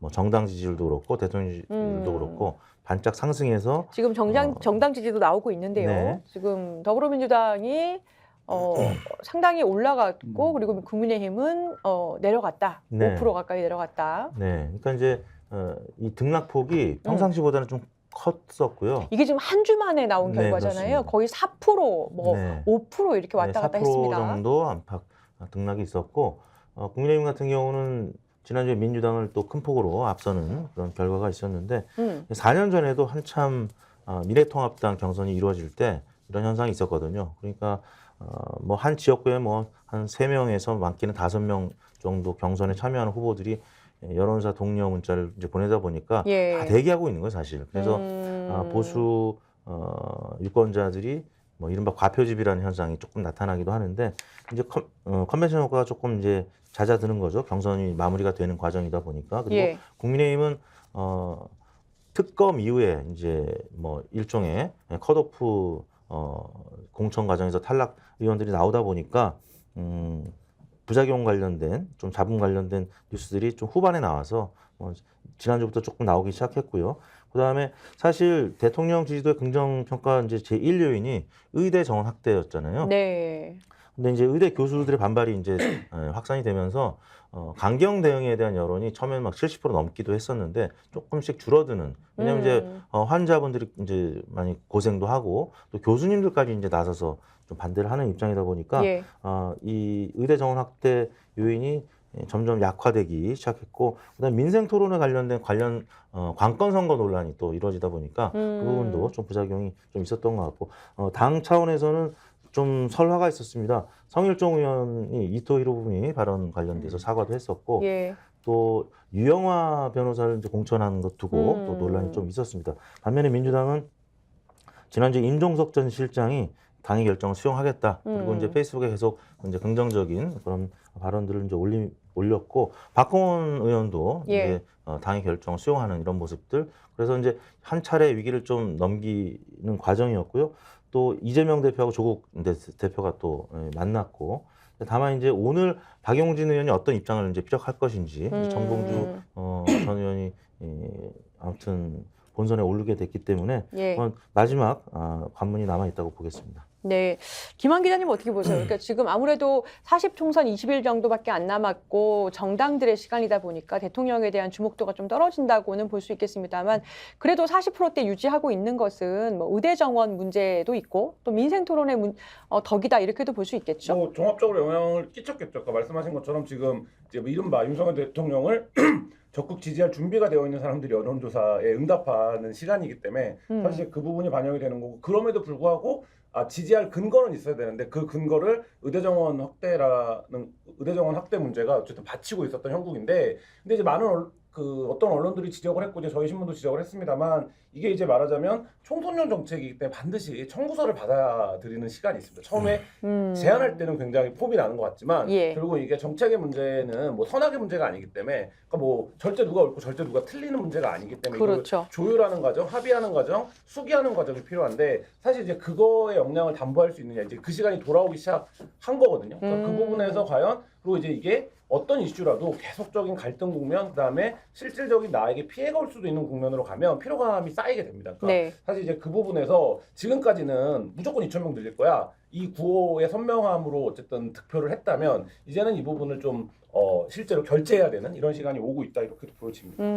정당 지지도가 한 주 만에 이렇게 좀 상당히 큰 폭으로 변동을 보인 거는 좀 이례적이지 않습니까? 그러니까 이게 원래 정당 지지도가 빨리 안 움직인다고 하는데, 이거는 뭐 저보다는 여론조사 전문가들이 훨씬 더 분석을 해 주셔야겠지만, 기본적으로는 이제 지금 어쨌든 양당이 다 그러니까 경선을 하고 있기 때문에 그 부분에 이제 그 표집의 문제가 하나 있는 것 같고요. 또 한 가지 문제는 뭐 어쨌든 이번 주의 국면, 단기국만 놓고 보면 조국혁신당의 등장이라는 게 예. 변수가 되고 있다. 그게 실제 여론조사 숫자에도 영향을 미치고 있다. 그러면 김한 기자님께서는 민주당에서 이렇게 반등한 것이, 계속 하락세를 보여왔잖아요. 반등한 것이 실제로 떠받치는 실제 힘이 있다, 이것이 의미 있다, 추세가 바뀌었다, 이렇게 보십니까? 지난주에 그 말씀을 드렸는데 좀 이른 걱정이긴 하지만, 지금 국면은 민주당 입장에서는 투표율이 떨어지는 걸 걱정해야 되는 국면. 우리 지지자가 말하자면 저쪽을 찍는 게 문제가 아니라 투표를 안 하러 나오는 상황, 혹은 응답을 안 하는 상황이 문제였는데, 예. 사실 그 부분에 대한 어떤 좀 뭐 해소 뭐 이런 것들이 조국혁신당이 등장하면서 이슈가 바뀌고, 그 부분에서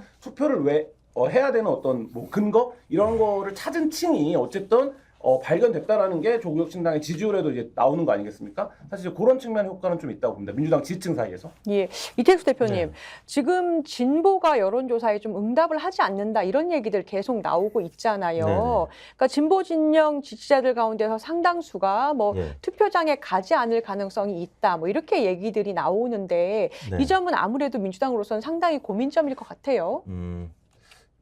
원래 민주당이 이제 야당일 때 음. 이 샤이 야권 표심, 미래통합당도 야당일 때는 이제 그런 샤이 야권 표심, 특히 박근혜 전 대통령 탄핵 예. 당시에는 이후에는 보수 진영이 또 확실히 샤이 표심이 있었고요. 더군다나 지금은 뭐 입틀막 정권이라고 할 정도로 전문직에 있는 분들조차 입틀막을 이제 당하는 상황이다 보니까, 특히 폰포비아 세대, 그러니까 2030 세대는 원래 응답률이 낮은데 거기에다가 뭐 이런 약간 검찰 정권의 좀 무서운 분위기, 뭐 이런 것 때문에 특히 민주당 지지층이 여론조사 응답을 안 할 가능성이 좀 있거든요. 예.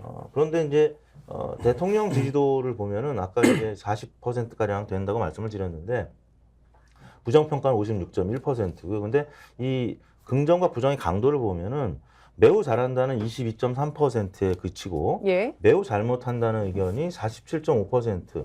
그러니까 부정의 강도가 훨씬 강하다라는 거예요. 그래서 이제 투표를 할 때 사실 어떤 후보를 애정해서 투표하기보다는 예. 분노의 투표를 훨씬 더 많이 합니다. 그래서 화가 났을 때 투표장에 가는 거지 뭐 어느 정도 자기 생활이 좀 문제가 없고 좀 편리한 상황이다 이런 상황이면 투표를 좀 덜하게 돼 있거든요. 근데 예. 화가 난 상황이면은 그 화가 난 집단에서 투표를 더 많이 하게 되는데 일단 대통령의 이제 부정평가가 지금 여전히 높은 상황. 다만 이제 민주당 같은 경우는 당 대표에 대한 호감도 비호감도 하면 한동훈 비대위원장보다는 좀 불리한 상황에 있었죠. 예. 왜냐하면 훨씬 더 많이 노출이 돼 있었고 또 윤석열 대통령과의 대결구도 이제 이어서는 한동훈 비대위원장의 대결구도 계속 나오다 보니까 그리고 공천 과정에서 아무튼 부정적인 보도가 워낙 많았어요. 저희가 빅데이터 분석도 같이 해보면은 민주당 혹은 이재명 대표와 관련된 부정 연관어가 훨씬 더 많이 발견이 됐던 지난 한 달간이었거든요. 근데 이제 국민의힘도 최근 들어서는 공천 잡음 좀 나오기 시작하고 민주당은 임종석, 박건 뭐 등등의 이제 당의 공천 탈락자들이 선거 캠페인에 이제 합류하는 과정 이런 부분들이 이제 보도가 된다라고 하면은 다시 원래대로 돌아가는 4년 전에도 그랬었고요. 그리고 전반적인 중앙당 차원의 정당 지지도하고는 별개로 예. 지역별로 지금 조사를 해보면 여전히 현역 의원들이 강세 지역인 곳이 훨씬 더 많아요. 맞아요. 그렇기 때문에 민주당이 지금 훨씬 과반을 넘고 있는데 네. 민주당이 과반을 넘을지 안 넘을지는 모르겠습니다만 국민의힘보다는 여전히 앞서 있다 이런 판세가 맞는 것 같습니다. 자, 김한 기자님. 네.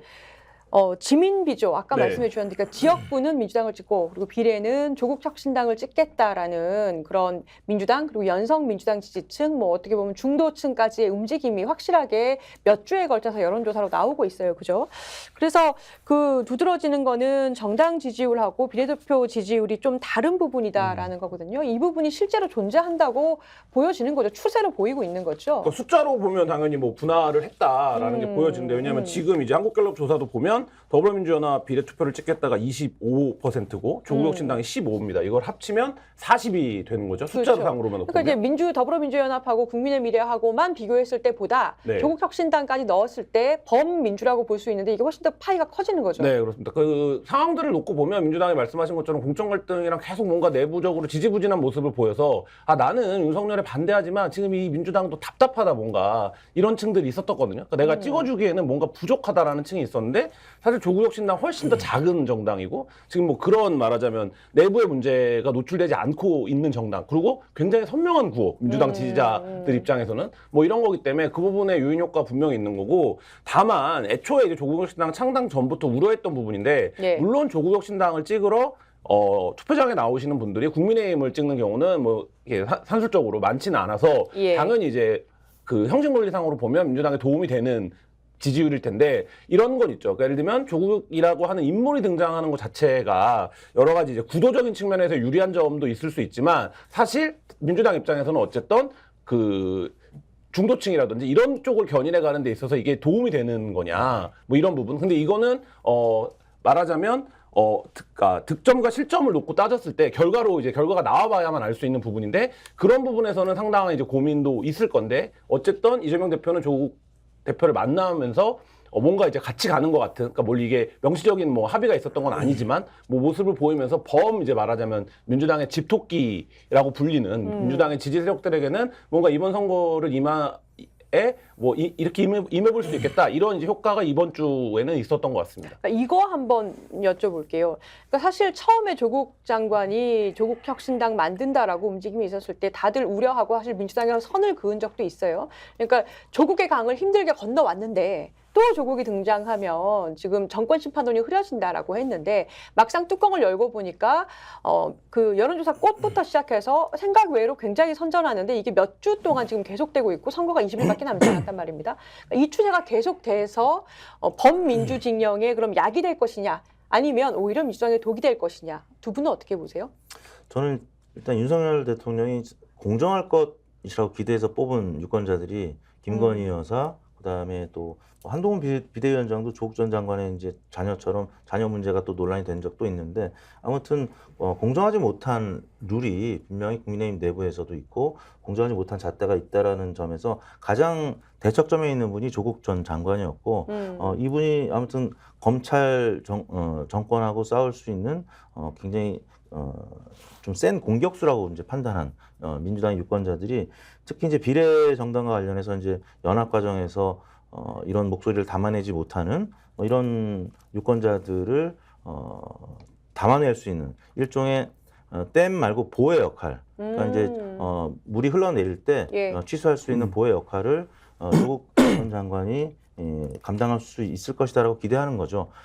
반면에 제3지대에 대한 기대감이 보통 한 15%에서 한 20% 정도 늘 있어 왔는데 개혁신당이 담아내지 못하고 새로운 미래가 담아내지 못하니까 결국에는 새로운 미래 쪽으로 분명히 언더독 효과도 있죠. 조국 전 장관이 어떻게 보면 문제가 있긴 있었는데 너무 과도하고 또 김건희 여사나 아니면 한동훈 비대위원장의 자녀 문제와 관련해서 너무 과도한 어떤 처벌을 받은 부분 이런 것에 대한 언더독 효과가 있기 때문에 그러니까 선거에 있어서는 분노의 투표도 하지만 또 동정 투표도 있거든요. 분명히 동정심에 의한 캠페인을 또 요즘 많이 하게 되는데 예. 그런 차원에서는 조국 혁신당이 애초에 잠재돼 있던 지지율이 있었는데 그게 이번에 폭발한 것이 아닌가. 그래서 ARS 조사에서는 지금 대부분 20% 넘게 나오고 있거든요. 예. 한국갤럽 조사가 이제 일반적인 정당 지지도 문항에서는 작게 나왔어요. 근데 비례정당 어차피 지역구 후보를 안 낼 가능성이 높기 때문에 예. 비례정당 문항에만 넣어야 되는 것이 맞는 거고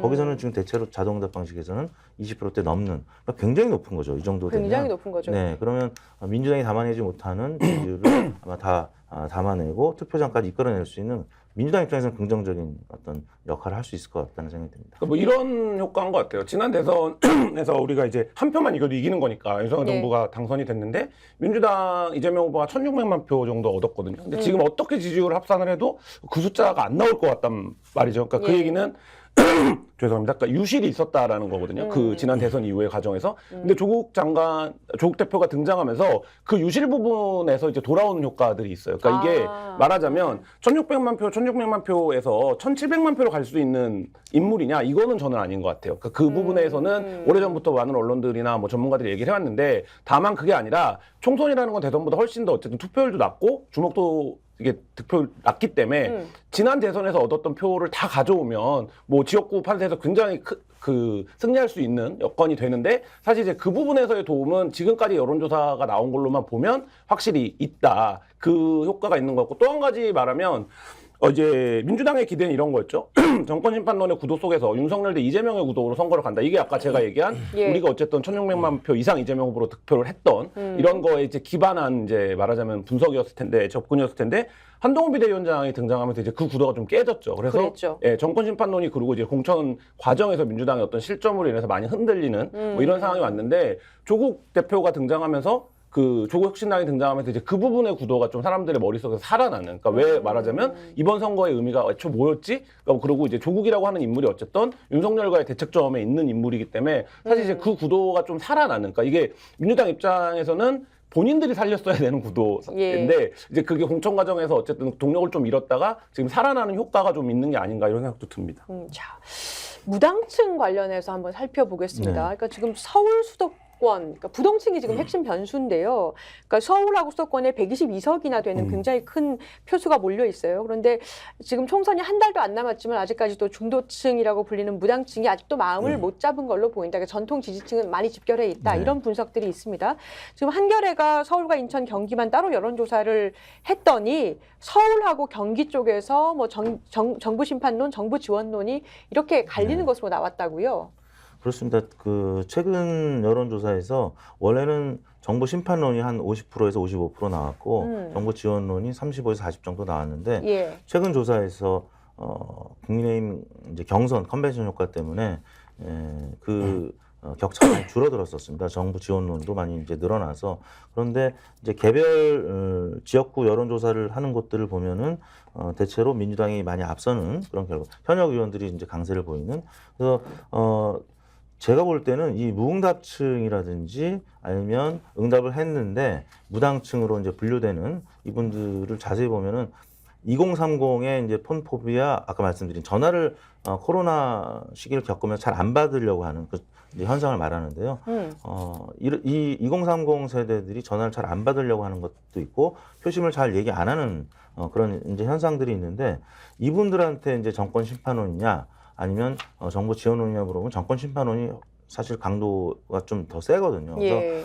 이런 부분들을 좀 자세히 살펴본다라고 하면은 민주당의 지금 샤이 표심이 일반적인 전국조사에서 많이 지금 발견이 되고 있어서 무당층으로 분류가 되고 있지만 실제 후보를 상정해 두고 여론조사를 하는 뭐 가령 계양을에서는 이재명, 또 마포을에서는 정청래, 광진을에서는 고민정 그 후보를 상정하고 여론조사를 해보면 윤석열 대통령하고 굉장히 대척점에 있는 또 투쟁력이 강한 분들의 지지율이 높게 나오거든요. 아까 말씀드린 대통령의 부정평가가 근 50%에 근접한 리얼미터 기준으로 47.5%이기 때문에 많이 화가 나 있어요. 그러니까 지금 네. 민생도 많이 어렵고 그리고 미래의 어떤 비전을 제시하지 못하고 뭐 외교적인 부분 또 경제적인 부분 굉장히 지금 어려운 상황은 분명하잖아요. 그래서 예. 이런 부분들을 정부가 제시하지 못하고 계속 공약만 얘기하는 거는 제가 볼 때는 뭐 잠시 어떤 최면 효과라든지 마취 효과는 있을지 모르겠는데 좀 중장기적으로 지표가 나아지지 않는 이런 모습 이런 부분들을 보면은 결국에는 정권 심판론에 좀 힘을 실려질 수밖에 없고 선거 결과도 그렇게 나타날 가능성이 높다. 그렇게 보시는군요. 아니, 김한 기자님 이게 한겨레에서 한 조사잖아요. 네. 그러니까 8월 8일하고 9일 사이에 저는 꽤 의미 있는 조사라고 보는데 왜냐하면 부동층이 지금 서울 수도권에 많다라고 계속 관측이 됐었었는데 아예 서울하고 인천, 경기를 다 조사를 한 거잖아요. 근데 보니까 서울하고 인천 이렇게 좀 경기가 달라요. 그러니까 서울은 정부 심판론이 47% 그리고 네. 정부 지원론도 48% 팽팽하다. 네. 반반이다 이렇게 보이는데 인천만 봐도 56%가 심판론, 38%가 지원론. 거의 뭐 10% 이상 차이가 나고 경기도도 57%가 심판론, 37%가 지원론 이렇게 해서 인천이나 경기 쪽은 오히려 정권 심판론이 굉장히 크게 앞서는 걸로 네. 조사가 됐죠. 그럼 이거는 서울 쪽이 좀 더 부동층이 많다 이렇게 봐야 되는 겁니까? 어떻게 서울- 분석해야 되는 건가요? 민주당 입장에서는 서울 판세가 심상치 않다라고 읽어야겠죠, 당연히. 근데 지금 이제 말하자면 의대정원 이슈가 맨 앞에 있는 상황에서 네. 정부 지원론이 높아지는 건 당연하죠. 만약 근데 지금 이슈가 그게 아니라 예를 들면 뭐 이종석 국방장관 호주 대사 문제라든지 네. 최상병 문제라든지 이런 게 이제 만약에 제일 앞선에 이슈였다면 정부 지원론이 뭐 이렇게까지 높이 나오진 않았을 것 같은데 그 국면의 효과가 좀 있다, 이슈의 효과가 좀 요건 한 있다고 며칠 전에 민심이다 이렇게 볼 수 네, 있겠다. 있다고 보여지고요. 예. 그럼에도 불구하고 지난번 총선에서 어쨌든 민주당이 서울에서 완전히 싹쓸이하는 압승을 거뒀는데 그렇죠. 그런 결과를 지금 기대할 수는 없는 상황이다. 이게 이제 좀 숫자로 확인되는 것 같고 경기도는 뭐 그래도 어쨌든 전통적으로 민주당의 강세를 보이는데 그 구도가 좀 유지되고 있는 축에 이제 숫자로 보여지는 것 같고 인천 같은 경우에는 지금 지역으로 가보면 지역구별로 보면 굉장히 혼재되어 있거든요. 근데 그 얘기는 뭐냐면 정권 심판에 대한 여론이 이렇게 높음에도 불구하고 민주당이 어쨌든 경쟁력을 더 발휘할 수 있는 상황인데 사실 이제 그 효과가 안 나오고 있다. 뭐 이렇게 좀 추세적으로 읽는 게 민주당 입장에서는 도움이 되는 해석이 아닐까 싶습니다. 아니, 근데 이번 조사에서도 하나 이제 눈에 띄었던 거는 수도권에서 제3지대, 특히 개혁신당이 사라진 느낌을 받았어요. 그러니까 새로운 미래는 거의 존재감이 없고 개혁신당이 한동안 굉장히 핫했었는데 이거는 뭐 조국 혁신당이 들어오면서 그렇다고 봐야 되는 건가요? 아니면은 뭐 분당의 결과라고 분당? 네. 기본적으로 이 제3지대가 제3지대라고 인식을 사람들이 할 만한 콘텐츠가 없어요. 그러니까 양당에서 뭔가 말하자면 떨어져 나온 사람들이라는 이제 구도를 못 깼고 서울에 그럴싸한 인물을 사실 내지 못했고 뭐 금태섭 전 의원 정도가 출마를 했지만 사실 그러니까 어떤 뭐 바람을 불거나 이런 상황은 아니기 때문에 종로 출마했죠. 사람들이 죄송합니다. 목소리 오늘 계속 잠기네요. 사람들이 어쨌든 이 부분에 대해서 뭔가 콘텐츠가 있다. 관심을 가져줄 만하다라고 해서 처음에 이 제3지대나 새로운 인물은 출발점이 굉장히 중요합니다. 출발점에서의 어떤 그 기대가 있어요. 반영이 돼야 되는데 사실 그 기대 같은 것들이 뭐 분당 과정이라든지 이런 데 사라졌기 때문에 사실 서울에서는 이렇게 유의미한 세력으로 지금 인정을 받지 못하고 있는 상황인 것 같습니다. 제가 볼 때는 애초에 예.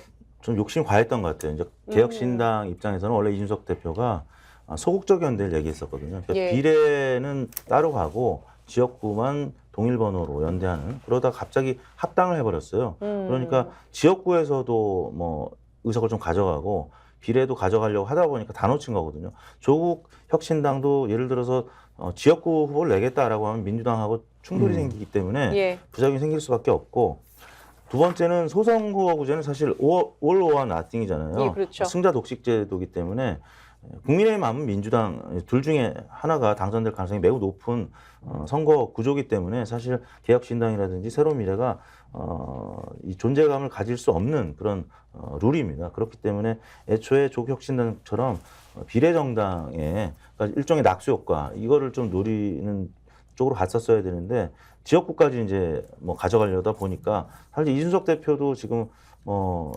이 수도권으로 나가지만 굉장히 어려운 선거가 될 것은 자명하거든요. 그래서 여러 가지 환경적인 요인 그리고 또 내부적인 어떤 과욕 이런 부분 때문에 지지율이 계속 좀 하락하는. 그러나 개혁신당은 지금 한 3% 정도는 나오기 때문에 예, 비례에서 뭐 그렇습니다. 일부 의석은 가져가지 않을까 싶습니다. 이준석 대표가 예. 경기 남부권으로 가면서 사실 전국적 주목도가 확 떨어졌거든요. 그러니까요. 개혁신당 입장에서. 그러니까 사실 이제 도전을 좀 했어야 되지 않나 이런 네. 아쉬움이 좀 있네요. 뭐 목소리가 과잉 대표된다고 할 정도로 모든 언론들이 이준석 대표의 발언을 한편 이준석 대표는 뭐 그렇게, 썼던 때가 예. 있었는데 이제 경기 남부로 가면서 그게 확 죽었고, 그러니까 지금 말씀하신 것처럼 지역구까지 포괄하는 선거 전략을 짜려고 하면 이준석 대표가 좀 더 공중전을 할 수 있는 데로 갔어야 되는데 사실 이제 그런 선택이 되지 않으면서 또 확 이제 볼륨이 줄어든 이런 효과도 있는 것 같습니다. 지금 댓글에서도 여러 의견 주고 계신데요. 아트필님께서는 조국 혁신당이 흡수한 걸로 봅니다라는 의견도 주시기도 네, 했어요. 네. 이렇게 맞습니다. 예 보시는 민심들도 상당히 있는 것 같습니다.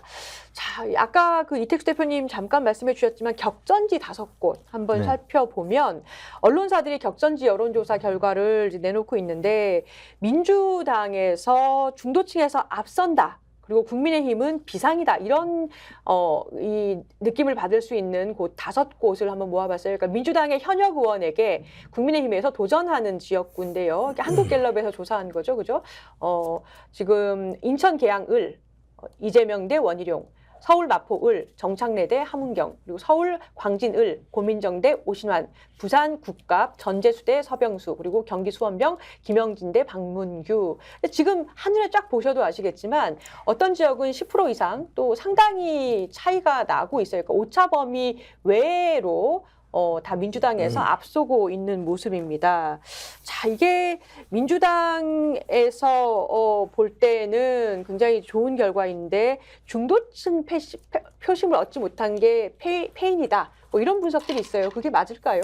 그렇죠. 중도층은 평상시에는 선거에 그렇게 관심이 없거든요. 이제 본인의 어떤 직업이라든지 또 학업에 있는 분들이 본연의 업무에 또 역할에 관심이 있다. 선거 때 잠깐 관심을 갖는 건데 중도층은 사실 지역구에 갑자기 온 분들, 그러니까 이른바 돌려막기라든지 또 갑툭튀 후보에 대해서 사실 호의적이지 않아요. 그러니까 당내 경선에서는 룰에 의해서 뭐 일부 후보를 마이너스 몇 점 이렇게 해서 갑툭튀 후보가 경선에서 당선이 될 수 있습니다만 예. 본선은 그거 아니거든요. 아무 어떤 견제 장치가 없습니다. 있는 그대로 투표를 받는 거기 때문에 갑자기 온 후보 사실 인천 계양에서는 원희룡 후보 모르는 분들 있을 거예요. 워낙 중앙에서는 알려진 분이지만 또 부산 북갑에서도 서병수 시장을 많이 알죠. 근데 우리 지역에 대해서 얼마나 알까? 과거 이제 오세훈 시장이 고민정 후보한테 패배했던 것처럼 지역구 사정은 좀 다르거든요. 예. 이런 차원에서는 돌려막기라든지 갑툭튀 후보에 대해서는 좀 좋아하지 않는 유권자들의 정서가 분명히 있기 때문에 이런 부분들을 너무 좀 만만하게 보고 공천하는 것이 여전히 유효하지 못하다라는 지표를 보여주는 여론조사 결과가 아니었나 싶습니다. 그리고 네. 뭐 이택수 대표님 말씀에 공감하고 다만 이런 건 있죠. 현역이 확실히 인지도가 높죠, 지역에서는. 그러니까 현역 의원들이 인지도가 높기 때문에 지금 여론조사에서 현역들이 이제 약간 프리미엄을 갖는 거는 좀 당연한 것 같고, 근데 만약에 캠페인이 들어간대. 그러니까 예를 들면 이 구도 역시도 큰 구도에서 놓고 보면 정청래 대 함은경에서 하면 마포 그 주민들은 함은경을 잘 모르죠. 근데 이 구도가 결국엔 정청래라고 하는 민주당의 어떤 축이 되는 의원을 국민의힘이 꺾어야 된다라는 결집이 일어날 경우에는 사실 이제 인물 경쟁력 플러스 그 구도의 힘으로 이제 말하자면 선거가 접전으로 가는 건데 이제 시작일 수 있다. 그렇죠. 그 예. 지점도 분명히 있습니다. 왜냐하면 민주당이 지난 총선에서 워낙 현역이 많았기 때문에 개별로 가면 인지도 높은 현역들이 유리한 숫자가 나올 그 개연성이 큽니다. 예, 중요한 말씀해 주신 것 같습니다. 그러니까 대부분의 지역구가 오차 범위 내에서 격전 중입니다. 그래서 상당수 유권자분들이 표심을 정하지 못한 것 같고 역시 뚜껑을 열어봐야 알 수 있을 것 같습니다. 자, 지금까지 말씀 나눠봤고요. 오늘 시간 관계상 여기까지 하겠습니다. 두 분 감사합니다. 네. 감사합니다.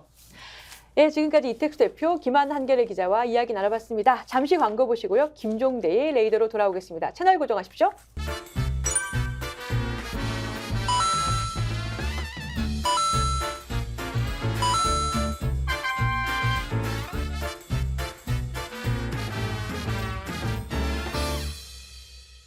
보험에도 점검이 필요합니다. 요즘 경기가 어려워서 보험료 내는 것도 부담스럽죠. 보험료는 줄이고 보장은 넓게. 건강보험도 자동차 보험도 나에게 맞춤 보장. 믿을 수 있는 보험 전문가들. 믿을 수 있다 더 착한 보험. 본 광고는 손해보험 광고 심의 기준을 준수하였으며 유효기간은 심의 결과 통보일로부터 1년입니다.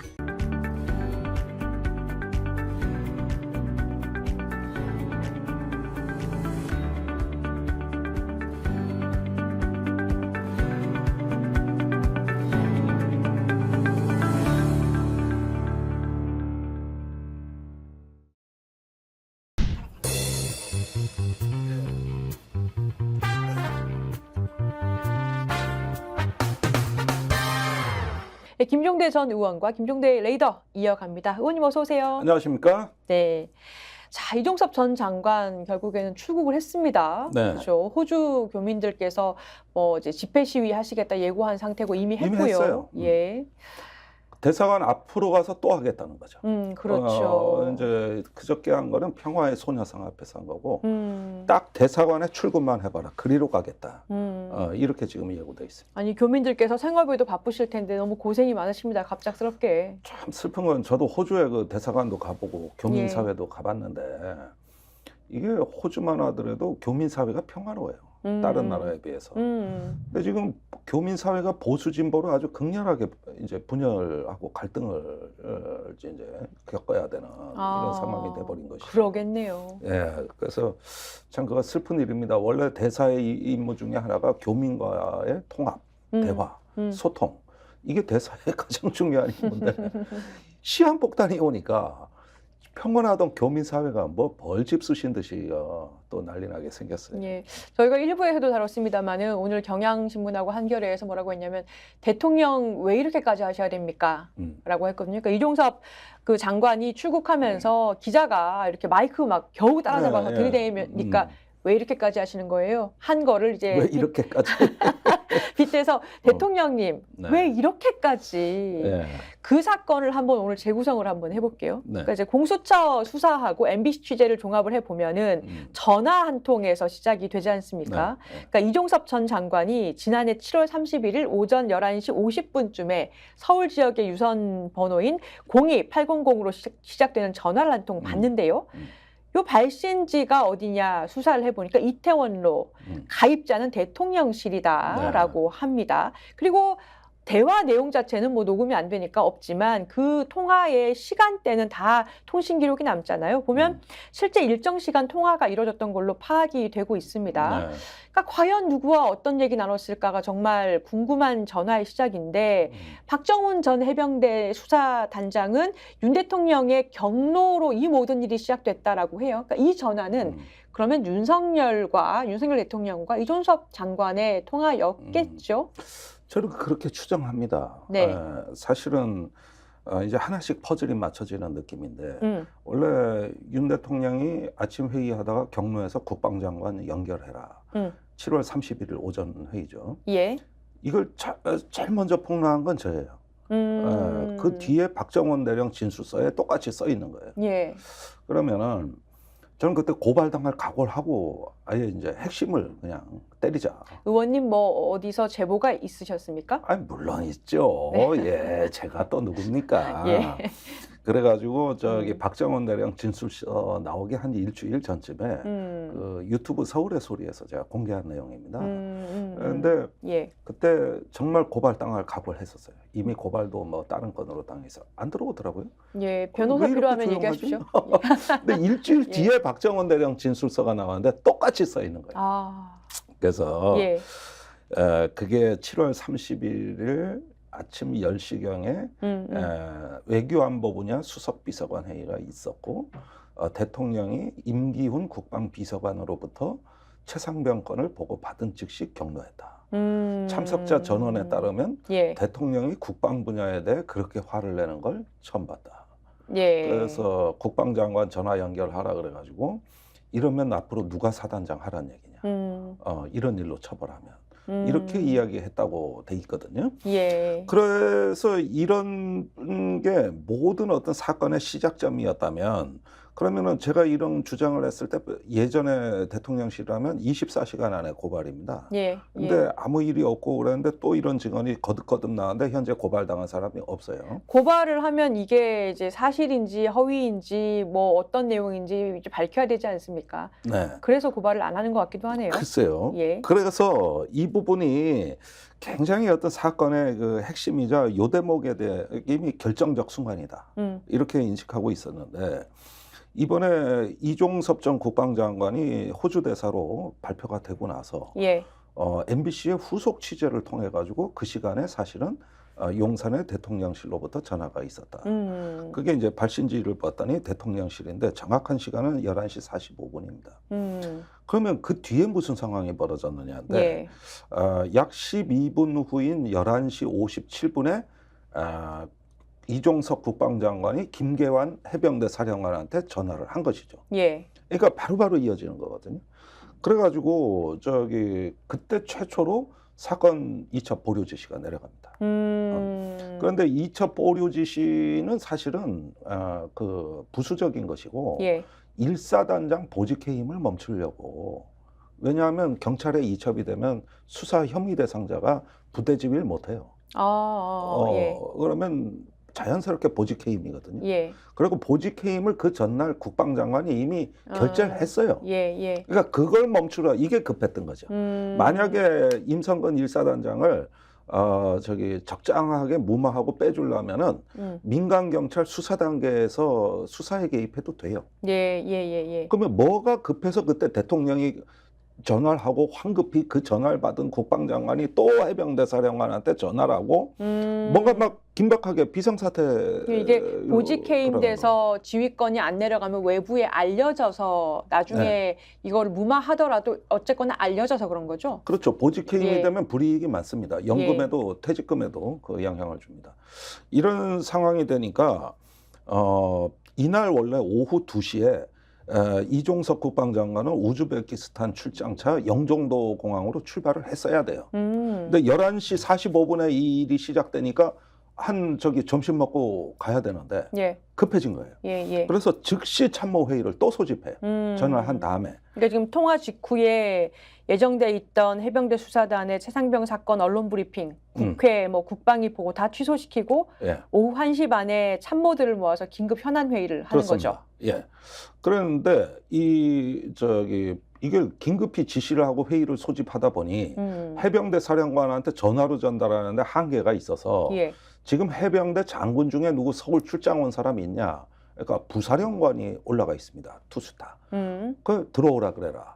그래가지고 정종범 부사령관이 소집된 회의에 뒤늦게 도착한 시간이 2시 17분이에요. 그러니까 비행기 이미 늦은 거야. 이 얼마나 지금 급하면은. 예. 그래가지고 거기서 막 불러줘요. 수사단장 빼고 과실치사 빼고 이첩하지 말고 그다음에 1사단장 제대로 근무시키고 이런 걸 막 쏟아내고 그 지시를 하자마자 일어서서 이제 비행기 시간 늦었다고 가버리고 그 다음에 8월 1일부터는 우즈베키스탄에 가 있으니까 거기서 수행하고 있던 군사보좌관 비서실장이 계속 문자로 해병대 사령관한테 1사단장 제대로 근무하고 있냐, 정상 출근했냐.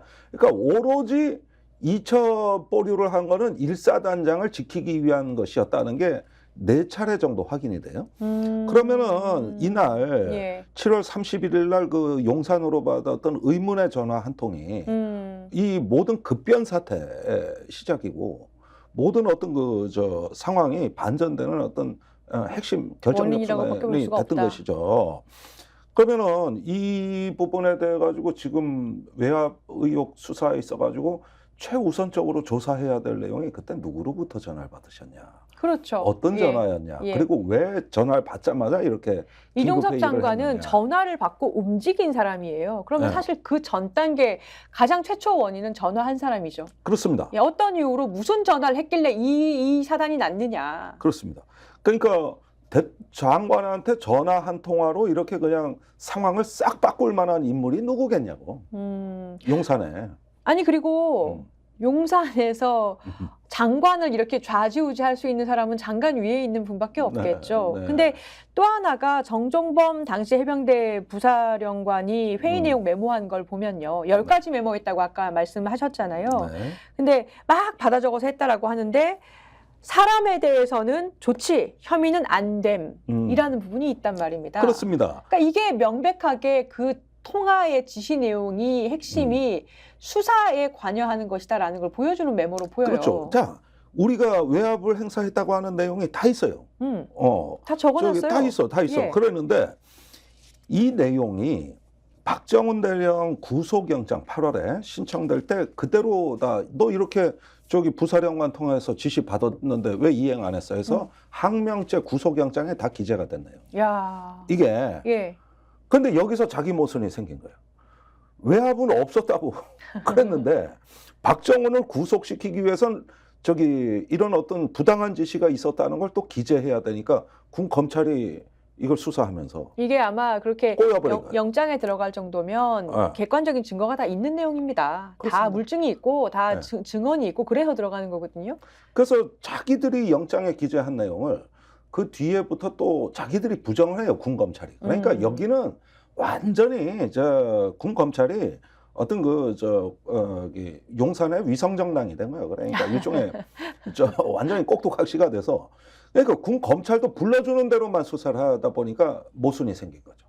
아니 박정훈 구속 때는 지시받고 이행 안 했다가 되고 그다음에 이종섭 장관에 대해서는 그런 지시를 안 했다로 되는 거니까 그럼 이 지시가 어디서 나온 거냐고 이게. 그래가지고 국방부 해명은 부사령관이 착각을 했대. 이 수첩에 적혀 있는 내용을 자기들은 지시한 적이 없는데 부사령관이 착각한 거래. 이렇게 둘러대고 있습니다. 그러면은 지금 공소처와 봤을 때 너무 말이 모순되니까 이제 이종섭을 피의자로 해서 조사하는 일만 남은 거예요.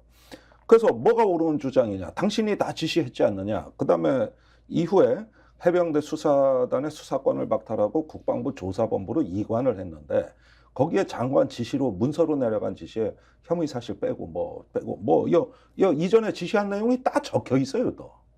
근데 그것도 부인했단 말이에요. 그러면은 이 사람은 지금은 거의 저기 MBC나 뭐 이런 데서 저 통화 기록 공개되고 이렇게 문서가 드러나고 이 정도면은 이제 긴급 체포할 대상입니다, 사실은. 맞습니다. 예. 그래가지고 이건 사건에 개입한 거의 현행범의 그 정황이 드러났기 때문에 이거는 긴급 체포 내지는 구속감이에요. 그런데 공수처가 갑자기 대사로 임명됐다 그러니까 용산 눈치 보느라고 약식 조사해서 그냥 다 풀어주고 내보내버린 거죠. 아니 이종섭 전 장관은 본인이 자기 의지로 지금 이렇게 지시를 바꾼 거다라는 취지로 이렇게 얘기했어요. 초급 간부들까지 처벌하는 게 마음에 걸렸다. 그러니까 나는 뭐 어디 윗선에 전화 받고 지금 이렇게 행동한 거 아니다. 이렇게 윗선 자르기 식으로 발언을 했거든요. 네. 원래 이런 분이신가요? 아니 제가 잘 알아요. 이종섭 장관은. 그건 대령 때부터 내가 겪어봤는데 이 사람이 저는 이종섭 장관이 식견이나 전문성은 인정해요. 그 사람 실력이 있어요. 근데 뭐가 문제냐 하면 소신이 없어 이 사람이. 제가 이 양반이 대령 때 이명박 대통령 때 청와대 대외전략비서관의 선임 행정관이었습니다. 그때 내가 이제 국방 잡지를 하면서 자주 만났던 그랬는데. 야 역시 디테일이 있으시군요. 아니 그렇죠. 그 사람의 이제 언행이나 말 저하고 이제 1시간 넘게 대화도 해보고 그러는데 참 소신 없는 사람이다. 저기 그 김태효 당시 대외전략비서관 밑에서 근무한 겁니다. 여기도 김태효 라인이에요. 근데 제가 그때 아주 중요한 건을 가지고 취재 중이었는데 명백한 그 무소신과 그 비굴함을 봤습니다. 그 본인은 착한 것 같은데. 사람은 좋은데 위에서 시키니까 어찌하지 못하고 그냥 휘둘리는구나. 이런 것들을 대령 때 제가 겪었는데 이번에 이 경우에 보면은 장관이 아니 그 대통령의 우려가 있어서 여러 가지 내가 그런 것도 다 참고해서 책임 있게 내가 이렇게 결정해서 한 것이다. 그리고 지시했다. 벌써 내가 결정했지 그렇게, 않습니까? 그러면 해야 되는데 지도 빠져나가려고 하다 보니까 이제 지시한 적 없다가 돼버리고 그러면 지시한 이 공문서는 뭐냐 압수수색 영장은 뭐냐 그러니까 그거는 그 부사령관의 착각이었다. 아니 부사령관이 왜 착각을 해? 장관이 불러서 갑자기 호출해서 간 이 긴급한 회의에서. 아니 그리고 지금 호주로 가신 거잖아요, 지금. 예. 그 야당 의원들이 막 그 인터뷰하려고 잡으려고 간 거 보셨어요? 맞죠. 공항에서 대기했잖아요. 그거 제가 지난주 예. 매불쇼에서 예. 저 빨리 지금 저기 뭐냐 공항으로 가야 된다. 추적조를 지금 해가지고 민주당 저 총선 후보들 뭐 하냐. 그거 막 제가 호통을 쳤거든. 네, 그 박주민 의원하고 막 갔더만요. 그리고 조국혁신당에서는 형 어디가? 막 이런 거 들고서. 근데 고발됐어 이제. 알고 보니까 앞선 시간에 미리 가가지고 숨어 있다가 나가셨어요. 예. 예, 정말. 그러니까 이 사실은 출국 금지 갖고 말들이 많은데 그게 어떻게 해제됐냐 그러지만은 정해진 수순이었습니다. 이거는 호주 대사 임명 자체가 훨씬 더 본질적 의혹인데. 그러니까 이 최상병 사건으로 재발이 저린 세력들이 예. 이종섭 장관을 4월 이전에 빨리 치워야 된다. 예. 보니까 이종섭 장관 진술도 못 믿겠고 이 사람 왔다 갔다 하고 그러니까 위험하다 저거. 그래가지고 저 대사 쇼핑이 시작된 겁니다. 그래가지고 외교부에다가 한 자리 내놓으라고 이제 쇼핑이 시작이 된 건데 예. 4대 강국 대사 갑자기 바꿀 수는 없는 거예요. 그러다 보니까 저기 만반한 호주 대사를 여기는 어떻습니까 하니까 예. 아니 뭐 거기라도 예. 멀어서 좋네. 이래가지고 멀쩡하게 15개월밖에 안 된 대사를 바꿔치기 하면서 최단 기간에 빼돌리려고 하다 보니 모든 절차가 다 생략된 거예요. 아니 의원님, 근데 그런 목적으로 호주와의 관계나 우리 국익이 있는데 호주 대사 교체하면 이거야말로 정말 직권남용 아니겠습니까? 아니 그렇죠. 그러니까 이게 이건 또 상대가 있는 문제이기 때문에 예, 맞아요. 예, 이런 걸로 이제 대사 자리 하나를 억지로 만들어서 거기를 대통령 특명 정권 대사, 즉 특임 대사 자리로 바꾼 다음에 거기에 이종석을 임명해버렸다. 이게 벼락치기로 그냥 정광석화처럼 이루어진 일이거든요. 아니 이러면 또 호주라는 국가와 우리나라는 관계가 또 어떻게 돼요? 그 국가 입장에서 볼 때는 상당히 불쾌하죠. 아니 그러니까요. 예, 이런 대사였어? 뭐 이렇게 되면서 상당히 어떤 외교적으로도 이게 그 민감한 사안으로 부각이 되고 있습니다. 아니 결국에는 공수처가 이걸 막았어야 되는 기관이잖아요. 이런 거 하라고 공수처가 있는 거잖아요. 그러니까 일반 검사들이 수사하거나 뭐 출국 금지하거나 일개 검사가 하기에는 너무 이제 간 떨리는 일들, 이렇게 고위직들이 예. 이제 범죄를 했을 때는 공수처에서 수사해라. 그래서 그 옥상홍이다라는 여러 비판을 뚫고 공수처가 마련이 된 건데, 근데 지금 공수처장 교체 기간이거든요. 네. 그러면 후임 공수처장이 어쨌거나 지금 수사 마무리된 거 아니에요? 네. 그러니까 핵심 피의자가 호주로 가긴 했지만 그래도 1차 조사는 받고 갔고 뭐 껍데기뿐인 핸드폰이긴 하지만 핸드폰도 제출했고 그 핸드폰은 지금 엉뚱한 핸드폰이에요. 최상병 사건 다 지나고 새로 마련한. 그랬다고 하더라고요. 아무 상관도 MBC 보도했지요. 근데 지금 그러면은 박차를 가해서 어쨌거나 후속 조치를 서면 조사도 할 수 있습니다. 조사라는 게 서면으로라도 이게 묻고 답하고 할 수 있고, 그리고 나머지 이 지금 관계자들 쭉 있잖아요. 국방차관 뭐 네. 이렇게 해서 조사를 해야 되는데 윤 대통령이 이번에 임명한단 말이에요, 공수처장을. 근데 지금 사실 핵심 피의자인 그렇지. 이 장관과 통화했다라고 유력하게 그 수신처가 그 용산으로 나오고 번호도 시작되고 대통령실로 등록돼 있는 그 전화를 했을 법한 사람, 그분이 아마 이제 임명하실 것 같은데 과연 제대로 수사할 수 있겠습니까? 그래서 뭐 우검해라고 친목 모임 같이 한 데서 한 분이 간다는데 거기에 윤석열, 한동훈 다 같은 친목 회원들이야. 나 처음에 우검해 그래서 뭐 소고기 먹는 모임인가? 뭐 이런 그게 아니라 뭐 우직한 검사 모임이나 어쩌나 뭐 예. 이렇게 해서 이제 공수처가 이제 그 바뀝니다, 처장이. 그렇게 되면은 모든 퍼즐이 다 맞춰지죠.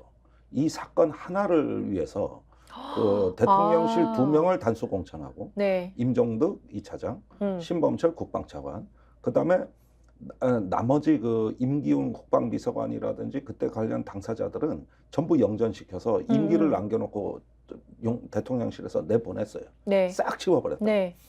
그래가지고 이제 다음 선거가 끝나면은 이 최상병 건에 대한 외압 세력, 대통령 방탄 세력이 제1열로 일단 국회 국방위로 입성할 가능성이 높습니다. 임종득 신범철. 예. 그러다 국민의힘 우세 지역입니다. 예. 예, 그다음에 민간인이 돼 있는 이종섭은 해외로 일단 대사 발령을 내고 그다음에 가장 문제가 해병대인데 사령관하고 일사단장을 현직에서 못 내보내는 거죠. 민간인으로 군복을 벗길 수가 없는 거예요. 네. 그래서 희대 그 군인사가 이루어진 게 뭐냐면은 김계환 사령관이 해병대에서도 좀 기수가 많이 그 높은 상당히 고참 그 사령관이고 예, 그래요? 진즉 나갔어야 될 사람입니다. 그런데 못 바꾸니까 해군 사관학교 동기생이 해군 참모총장으로 옵니다. 작년 정기 인사에서 동기생한테 지휘받게 생긴 거예요 지금. 이게 계급 사회에서는 예. 검사나 군인들은 저기 동기생이 그 최상위 계급에 오르면 나머지는 다 옷을 벗는 게 관례잖아요. 그런데 네. 이제 저기 해병대만 인사를 못하고 이 사건 때문에 붙잡아두니까 작년에 해병대에서 장성 진급자가 안 나와요. 육해공군이 다 진급 시즌인데 여긴 이 사람들이 맡고 있는 거지 이제.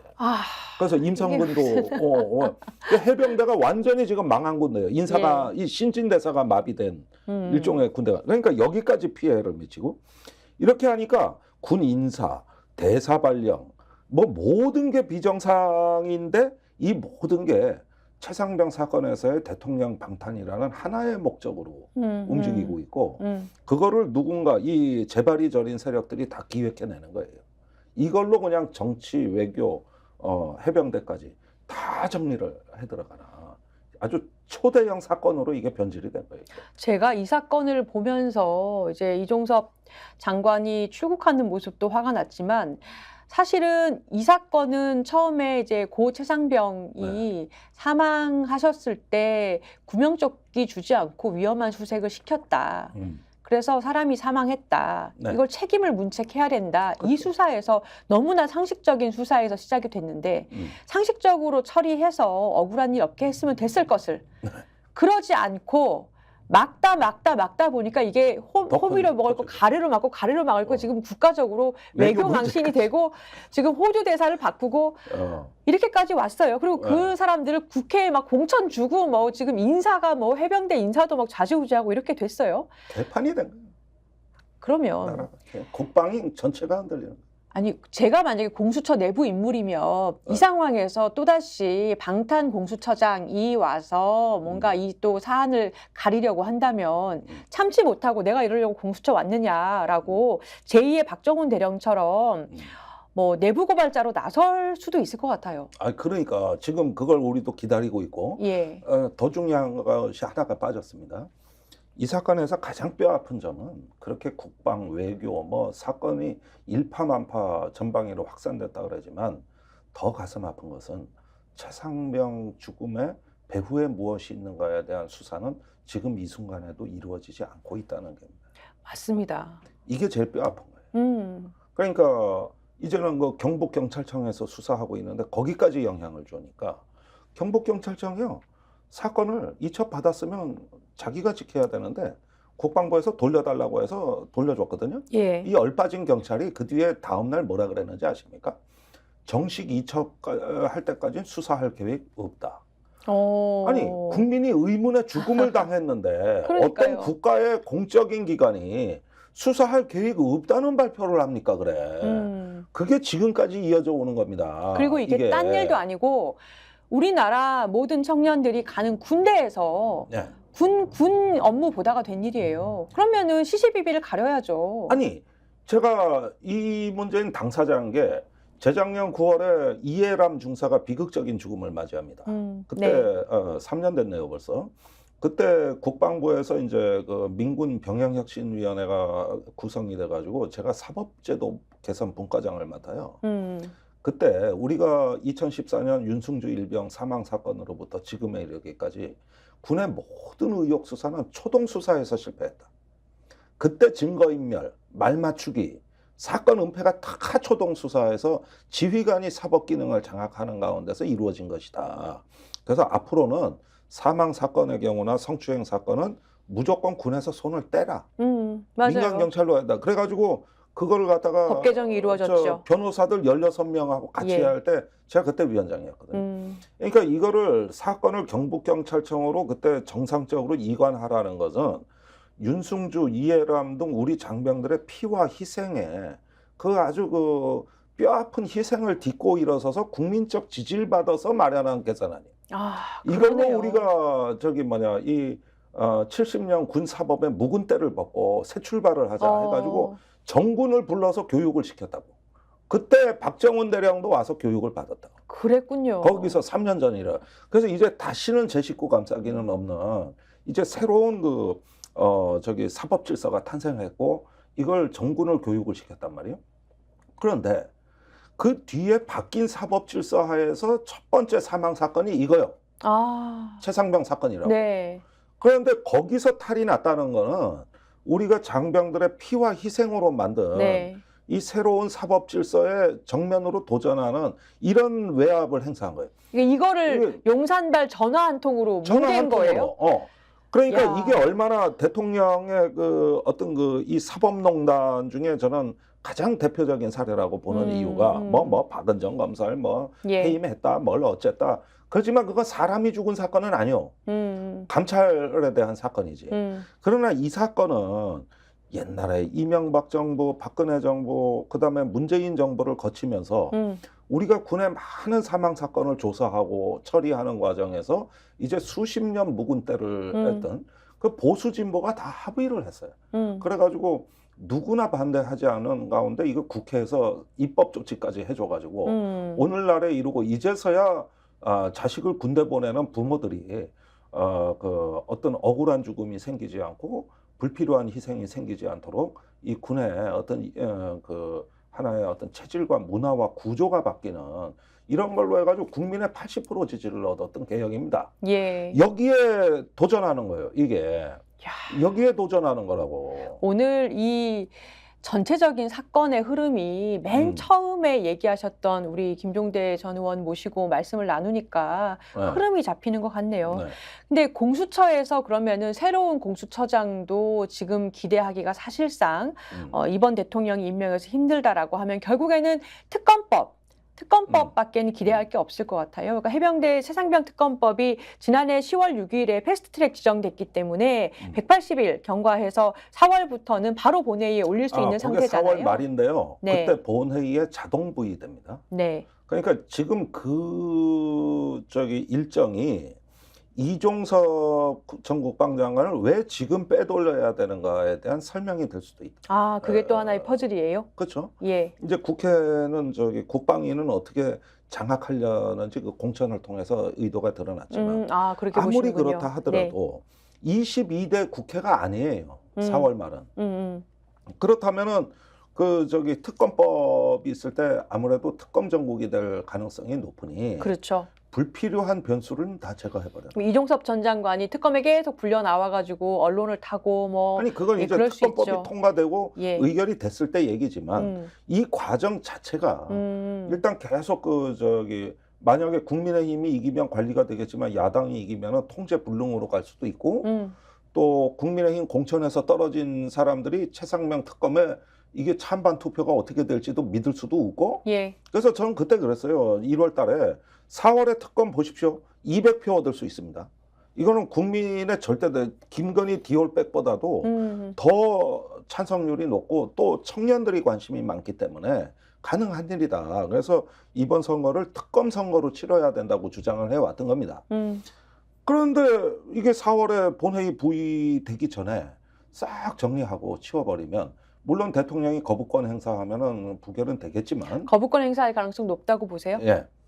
그럴 가능성이 높지만 그 가운데서 자기들도 이걸 감당해야 될 어떤 그 정치적인 부담이 있는 거예요. 그래서 이거는 제 예상보다도 예. 정권이 이 사건에 관해서는 확실히 겁을 먹고 있다. 굉장히 그 틀어 막아야 된다는 이 조바심과 절박함이 우리 생각 이상이었구나.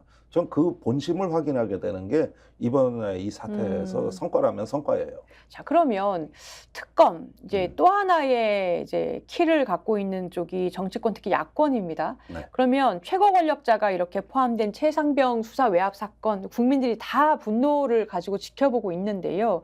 그러면 야권에서는 어떻게 풀어나가야 된다고 보세요? 아니 저는 항상 그 이번에 범야권의 관점에서 보면 이건 민주당의 선거도 아니고 조국 혁신당의 선거도 아니고 특검연대 선거다 이렇게 그렇게 주장을 얘기하셨죠. 해왔고 예. 또 김건희 특검 때 181표라는 야권의 완벽 공조를 봤을 때 저게 바로 우리 경쟁력이라고 봤거든요. 그런데 이제 우여곡절이 있다가 최상병 이종섭 장관 사건이 터지니까 야권 전체가 한 목소리로 전부 다 영종도 공항 쫓아가는, 그다음에 법무부 장관 고발하고 외교부 장관 고발하고 이러는 부분에서 상당히 좋은 공조가 이루어지고 있고 이게 바로 총선의 힘이다. 네. 전 그렇게 보는 거예요. 그래서 특검 연대를 제 생각에는 조국 혁신당이나 녹색정의당 같은 데는 특검 연대를 지금 야권에 제안하고 이제 그 선거 이후를 이 군소정당이 공동 교섭단체를 만들어서 어떤 특검 정국의 전략본부 역할을 자처해서 야권을 끌고 갈 수 있는 시너지를 한번 지금부터 준비해봐라. 그걸 선거 전에 활용해서 이번 선거를 디올백과 최상병 선거로 만들겠다는 이런 조금 앞서서 뭔가 이렇게 국면을 만들고 공간을 만들어내는 이런 거를 한번 군소 야당들이 한번 기획을 해봐라는 거예요. 그래서 계속 그 말을 해주고 있잖아요. 그래서 저는 매우 정권이 조급하고 절박하고 두려운 나머지 결국은 선을 넘었다. 지금이 기회다.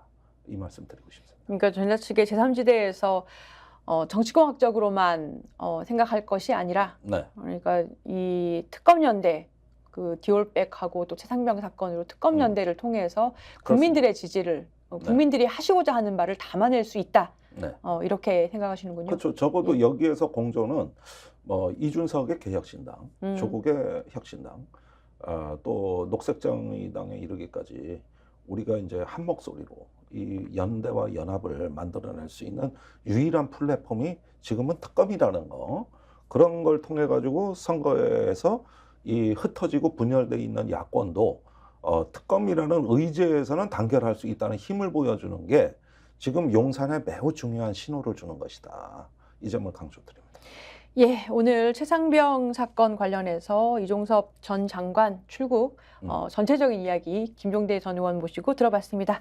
감사합니다, 의원님. 네, 감사합니다. 예, 지금까지 김종대 전 정의당 의원 모시고 말씀 나눠봤습니다. 내일은 8시 30분에 최경영의 정치본색으로 이어집니다. 좋은 하루 보내시기 바랍니다. 지금까지 저는 조수진 변호사였습니다. 감사합니다.